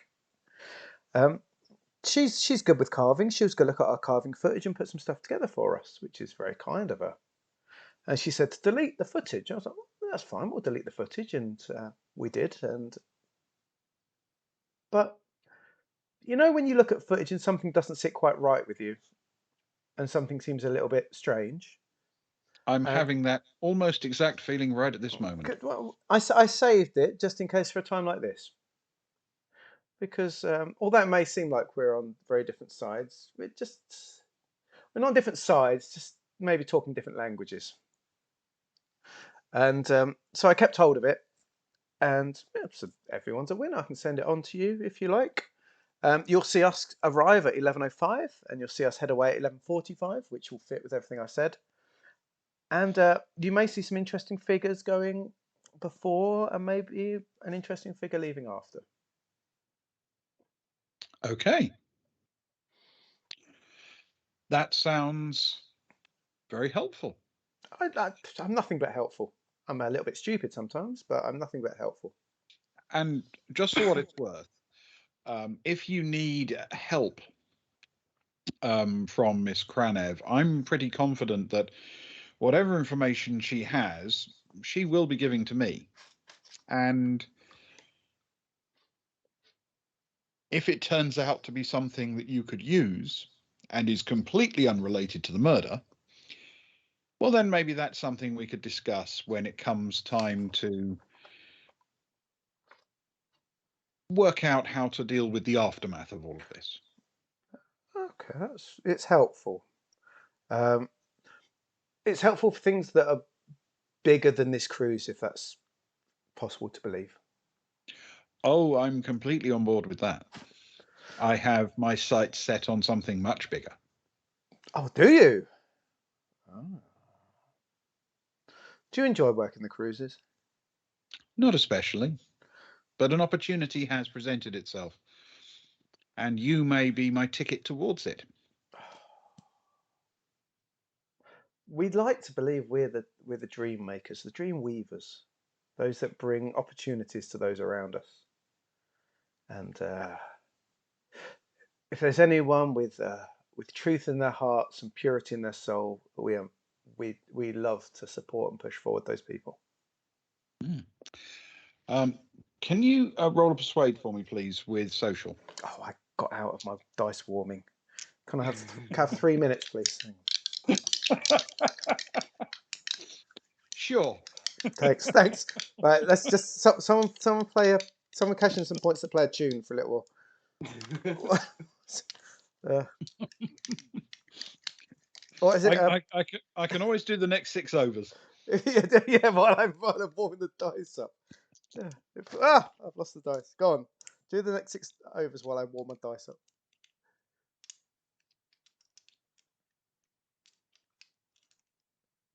That's a 6.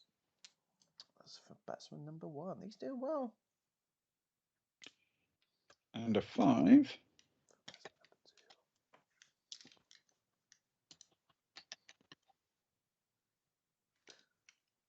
A 2. He's slowed down. We need a wicket though. Come on, Dilla. Come on, the geeks. Get the Dilla brews out. And Proust is out Yes. with a 5. Good. I feel sorry. Proust is a bit of a tragic tale though. Poor old Proust. So he's out for 25. Ah, well batted. Well batted. Yeah, pretty solid, I think. And then a 3. And Strokes comes on. Strokes. Strokes. Bin strokes. FD Strokes. FD strokes. Hefty strokes. I like it. Strokes.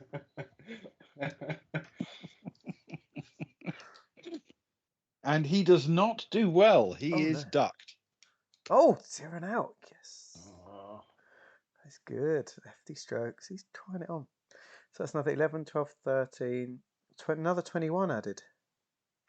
So 55 for 2. Oh, that's good. That's good, Ben. That's good. That's some good rolling. Well done. Right, hang on. What? So what do I need? I've got persuasion and social. Persuade plus social. Oh, this is good. Persuade plus social. Okay, that's good. That's a +3. Okay. Oh, hang on. 7 plus 3 is 10. Okay. She smiles and says, "Send me all the relevant information immediately. I think for the time being, I'll have to review that before I come back to you with any further questions. And if you could, as best you can, at least, let Miss Temple know that the investigation is going very well and that I think we have closed in on a resolution that she will find very acceptable. I would appreciate that." Things are going well. And closing in on acceptable outcome. Being not totally trusting of March Temple still, Cara looks at Sharp and says, "We are off the hook, aren't we?"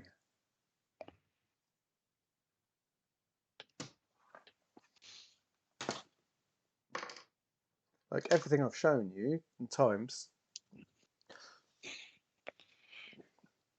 I can't swear it at this point, but right now I'm not considering you central suspects, no.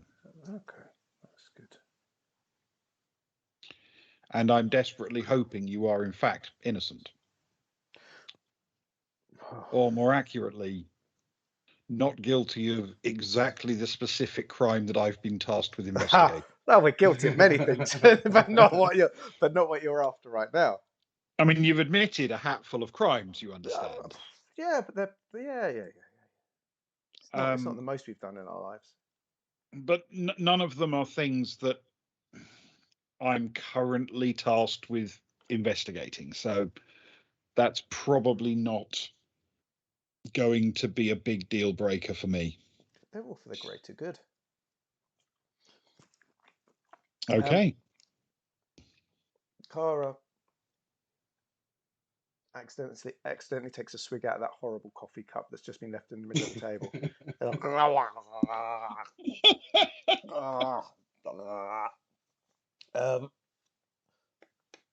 Now, apart from that, is there anything that you would like us to do? There's a number of people on that footage. Is there anything you'd like us to like? I'm not the biggest Buckyball fan, not like Soraya, not like Agnar. He likes a bit. Is there anything you fancy someone of my skills doing, or do I just go and drink for a week?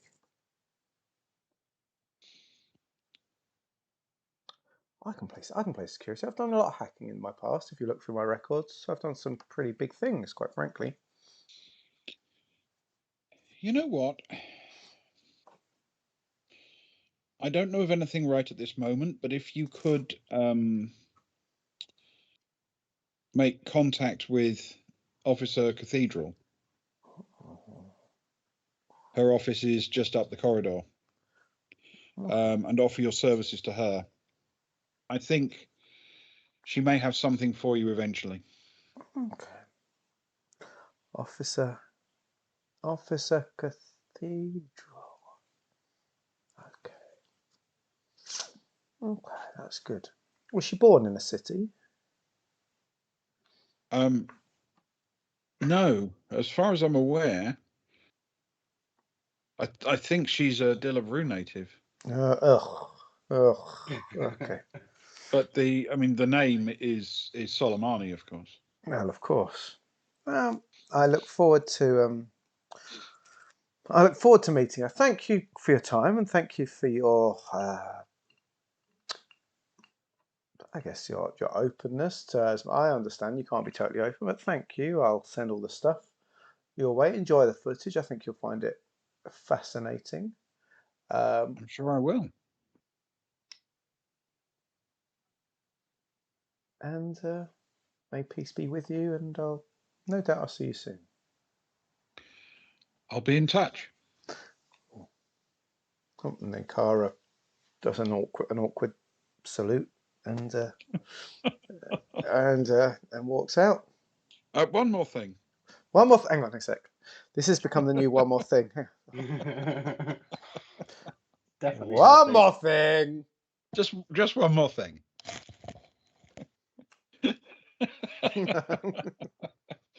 Columbignar. Yes. Yeah, just one more thing. When you hacked into the security system,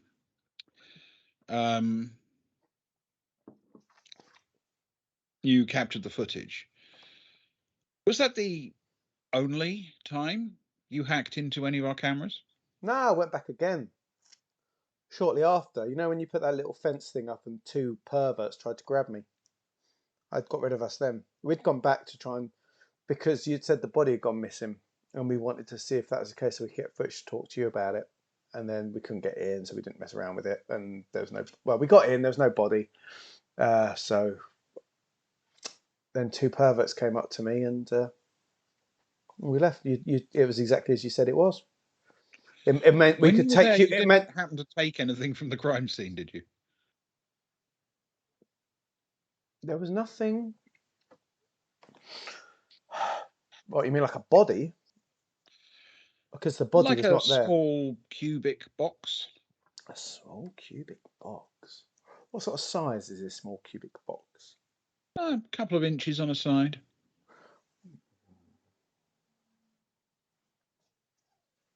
I did. Would you like it back? Very much, please. I'll drop it over. Do you want it, or shall I give it to Officer Cathedral? Either way is fine. Okay. Now, I feel like I shouldn't have to be saying this, but I'm going to anyway. Okay. If going forwards, you could take it as de rigueur that you no longer break into places, steal things from crime scenes, hack into security camera footage, or lie to the officials. Can we just take that as read that you understand those things are not okay? I, Car Alaska, understand that I, Car Alaska, should not lie or break into or steal from any place in this station unless otherwise told to by security or nothing to do with the case and therefore just for jokes. Sure, let's go with that. Thank you. Thank you. Okay. So you are able to depart at will. Oh, that's Will. Yeah, he's the same Bill Posters who keeps getting in trouble.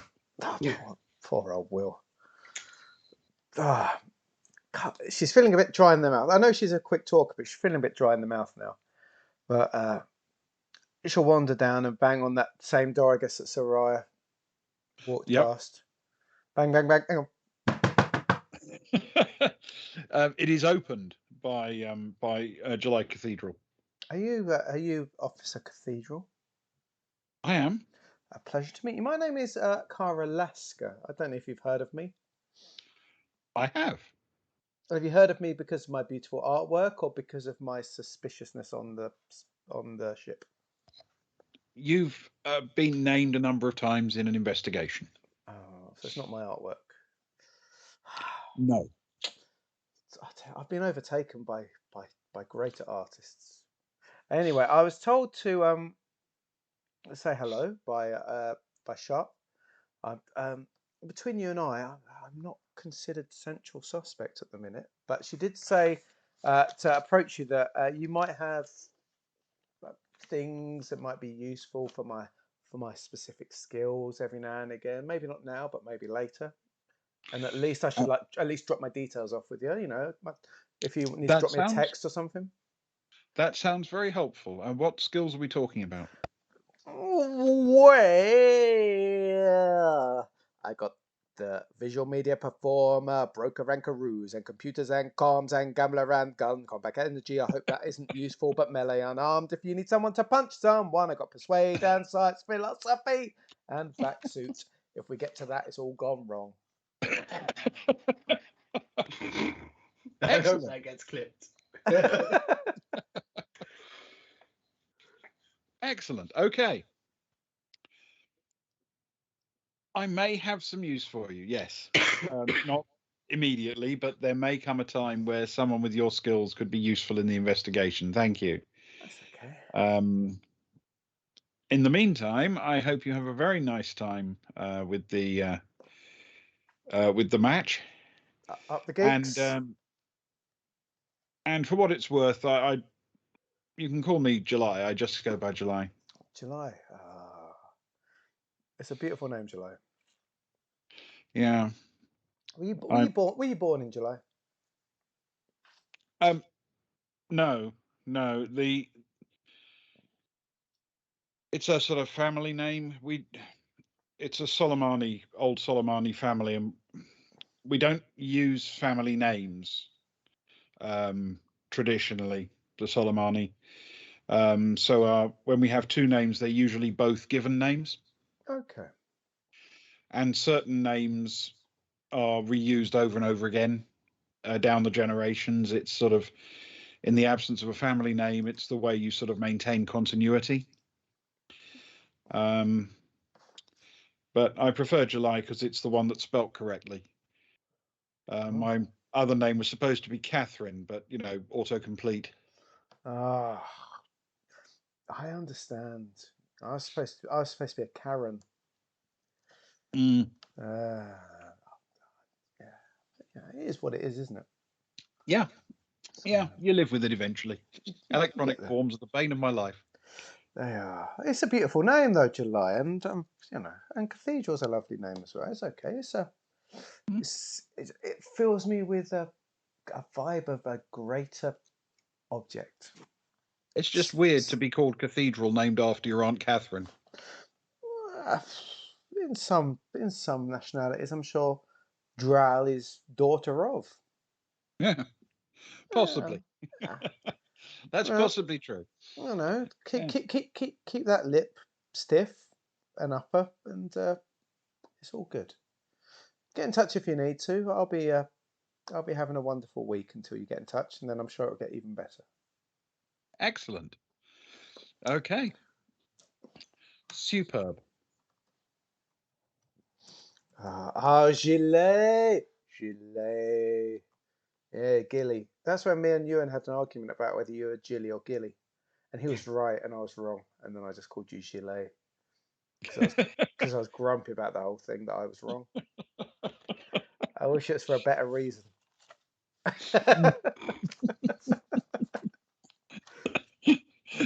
Ewan! You are done with the security meeting. I don't need to send Stefan, do I? I'm a bit worried about Stefan. No, she didn't say that. No, she didn't. Oh, yes. Yes! I was I listening noticed, very carefully. I noticed you kept very quiet about it. If you remember, She she did say that has we all already need to make stated a- that she yeah. wants to speak to Stefan and to Sammy. Sammy, yeah. Don't worry. Don't worry, Ben. We wouldn't do that to you. But it will. But that one will have to wait till next week. Yes, it certainly will. Because I think that's about the point where we have to call it for tonight. Well, another talk. Well, that was wonderfully awkward for Agnar, and I think Cara probably did the right thing. I feel actually Cara probably she cut off a number of things that I was planning to do there, shall we say? Yes. By getting out ahead of things. She closed off a few avenues. She does tend to lay things I was on the expecting to be able to get the lie in first and then reveal what I knew again, like I had with Agnar. Yeah. It's but Cara's style to lay things on the table. She did it in Austin. Very She's done it much, before. Yeah, When very she much realizes so. she's on the back foot, she just goes overshare. Which she'll Yeah. lie and lie and lie and lie and lie until there's no way out, and then Until the she's point. just like, it's just like, blah blah blah blah. Yeah. Well, I feel at this moment we need a. Hang on, I've got the power to do this, and when since it's become blurb, I can now do this.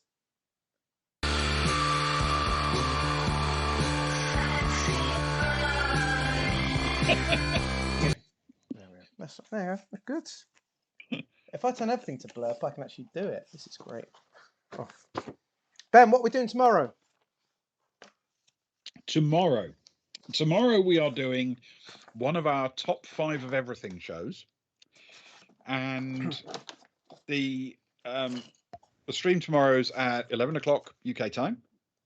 We are going to be doing the top 5 of everything countdowns, all lists related to the word sharp, in honor of our diligent and frankly very committed detective. So we are going to do a set of, well, sort of actually 5 lists, really, aren't we? Yeah. For tomorrow. Yes. And I'm going to have difficulty remembering all of them. So help me out here, guys. We are doing I haven't written any yet. fictional weapons that are sharp. Yeah. Weapons from weapons to use, sharp weapons or cutting weapons to use in a TTRPG. Yeah. Sean Bean rolls. Yes. Yeah. Top 5 cheeses. Yeah. And oh yes, top 5 things that you don't want to step on. Yeah, sharp things don't step on. You didn't need any help at all. That was all 5. Perfect. The Sean Bean rolls is for Gilly. She's Northern. And Northern people love Sean Bean. We all love Sean Bean. Top 5 Sean Bean rolls. Yes. Yep. And then a couple of stabby things. A painful steppy thing and cheese, which is cheese. Still got a little top bit of cheese 5 cheeses. I've got my top 5, but I haven't ordered them yet. Nice. Mine might be controversial. It might be the most controversial list I've ever done. Really? But it's not American cheese. Not like that peely plastic cheese. That doesn't count. That's not cheese, is it? No, that I don't think that actually is cheese. No. It's quite controversial. I'm a fan of cheese, but my cheese love wavers a lot. It does all this. It's sort of very Yeah. changes a lot. I love a huge variety of cheese, so it'll be interesting to see what people pick I because know. I know what you mine's love. a bit of an eclectic mix. That's because you're classy. And classy people love eclectic cheese. Me and you, and it just could be like really basic, common Mine's working class standards. cheeses. Mine's pretty standard. Yeah, it might be global, but it's the working class cheese of the global society. Ben's is going to be like gold encrusted hoity-toity cheese from Switzerland. Is that what you think? Yeah. Actually, I think to be fair, one of mine is Derry Swiss. Lee, yes. I think one of mine is Swiss. All of mine are in string form. the cheese strings. Oh, I love them. No, I love definitely cheese not. strings. Oh. Having two little girls does mean I get to enjoy Baby Bells and Cheese cheese strings. Yeah. Oh, which when you're drunk, cheese strings are so good. I recommend any person getting a pack of cheese strings. You can get like 12 if you get them on offer. It's like 12 quid, 12 strings for like 150 or something. If you like work round, just get not the red Leicestery orange ones, just get the standard ones. And when you're drunk, just open a cup, and just peel them down so they're all fuzzy and just start. It's so good, man. Perfect. Yeah. I know you're too classy. You're too classy to do it, Ben. So I'll buy you a pack and I'll drop them through your door. And then Thank you. and then you can Then accept you them. don't have to buy them. They don't have to buy them. Because the one thing that I've always felt has taken any cheese and just raised its class level enormously is picking it up off your doormat. Exactly. I'll still be in packing. Having it It would just be delivered like helps. splogged. I'm not just gonna like peel it and like get it all fuzzy and then just drop it through the furry letterbox. Eat the cheese, man. Take the dairy. I think Take it's the going to be dairy Lee out the a fun set triangle. tomorrow Just drop night. it through. It'll be a So- fun. Oh, you're Yeah, so so good. we will do our top 5 countdowns tomorrow night, and then on Sunday night, Luke, are you CLDing? I am. It's an awkward CLD. Ben, you got really good at it last night. Kudos to Ah. you. I may be slow, but I eventually learn. Sparrow asked me today what the CLD count was for Hitman last night, and I got really confused.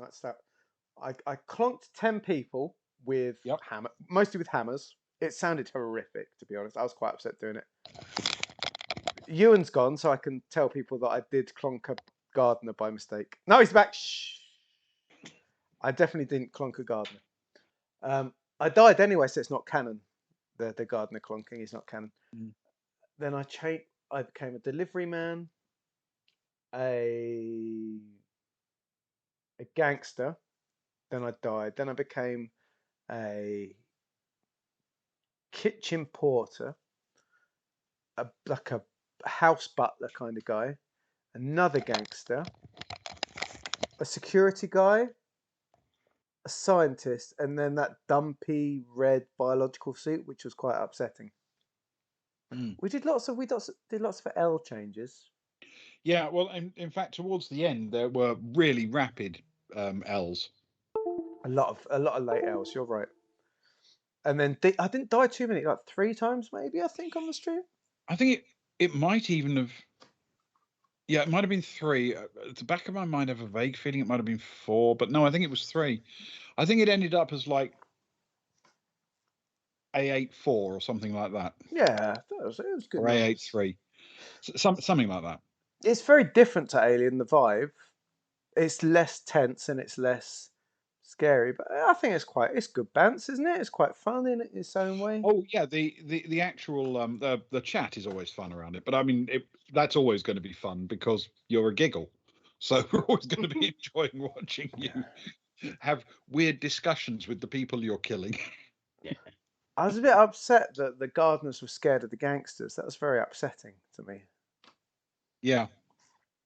And we did have the person that was raking the carpet, which was good. Yes, that was weird. carpet raker. It's you know Because I'm not even sure it was carpet at that point. I think it might have been the parquet flooring that this person was just going at with a garden rake. You just scratch that up. That's not what you want, is it? Yeah. I'm definitely going to have to catch this on VOD soon.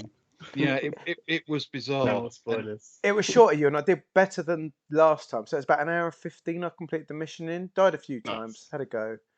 Some cyclist got knocked off his bike. That was very upsetting. Yeah. And then Sunday I'm going to be in Marrakesh. So there you go. Very nice. So what time are you kicking off the stream on Sunday? Or Sunday night? We work it round the sneaky way to cover as many days as we can, but because Saturday rolls into Sunday, I'll start about midnight.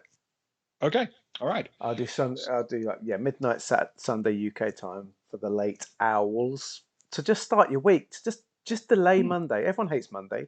Delay it for an hour. Do you know what I mean? That's what I've always done since I was a kid. Just stay up an hour later because it just pushes. Worry about Monday when Monday comes. Just the weekend can last an extra hour, you know, unless you're Ewan and have to be up at 5 o'clock for a horrific week of hard work. Yeah. The rest of us probably drop now as well because I'm up in like 3.5 hours. Yeah, Ewan's up. Yes. Oh, Ewan, you legend. Thank you, Ewan. So I apologise, but thanks everyone. Let's finish up anyway. I'll leave it. You guys can carry on chatting. It's all good. There's no chat without you, man. My video's frozen anyway. I've had to put my little avatar up. I've been picking your nose with my mouse for the last 5 minutes. I knew it. It's easier when you're standing still. Before you go though, Ewan. Before you go.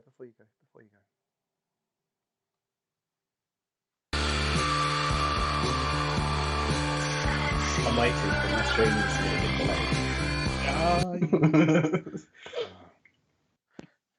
delayed. Will you work hard tomorrow? What work as hard as you need to? Thank you very much. Well, yeah, I certainly will work as hard as I need to. No harder, especially on 3.5 hours sleep. But thanks, it's been great fun, and I have enjoyed it muchly. As awkward as Agnar's interview was, that's half the fun. And thank you everyone for watching. Yes, thank you very much, and we will catch you next time. And yeah, tomorrow night is the top 5 of everything. Yeah. Good night, Ewan. Get a good night's sleep, mate. And Cheers, Gilly. We will chat tomorrow. I'm waving Gilly, but my camera's died. But thank you. Cheer, Ewan. Yeah, so we'll do 11 o'clock tomorrow. Join us for the top 5 of everything. Bring your own answers with very chats. We get involved in the chat a lot if you've got answers for it. It's a chill out. Cheers, Ali. It's just a chilled out Saturday night, to be honest. Join us. We're like Ant and Dec and Ant again. 2 ants and a deck on a Saturday night. Ben's the posh deck. Is that the way it goes? With his Swiss cheese. He fell into my trick. He's got Swiss cheese in there. Ali, I'm going to go for Cypriot cheese. All my top 5 are all Cypriot cheeses. Anyway, we'll see you all tomorrow then, I guess.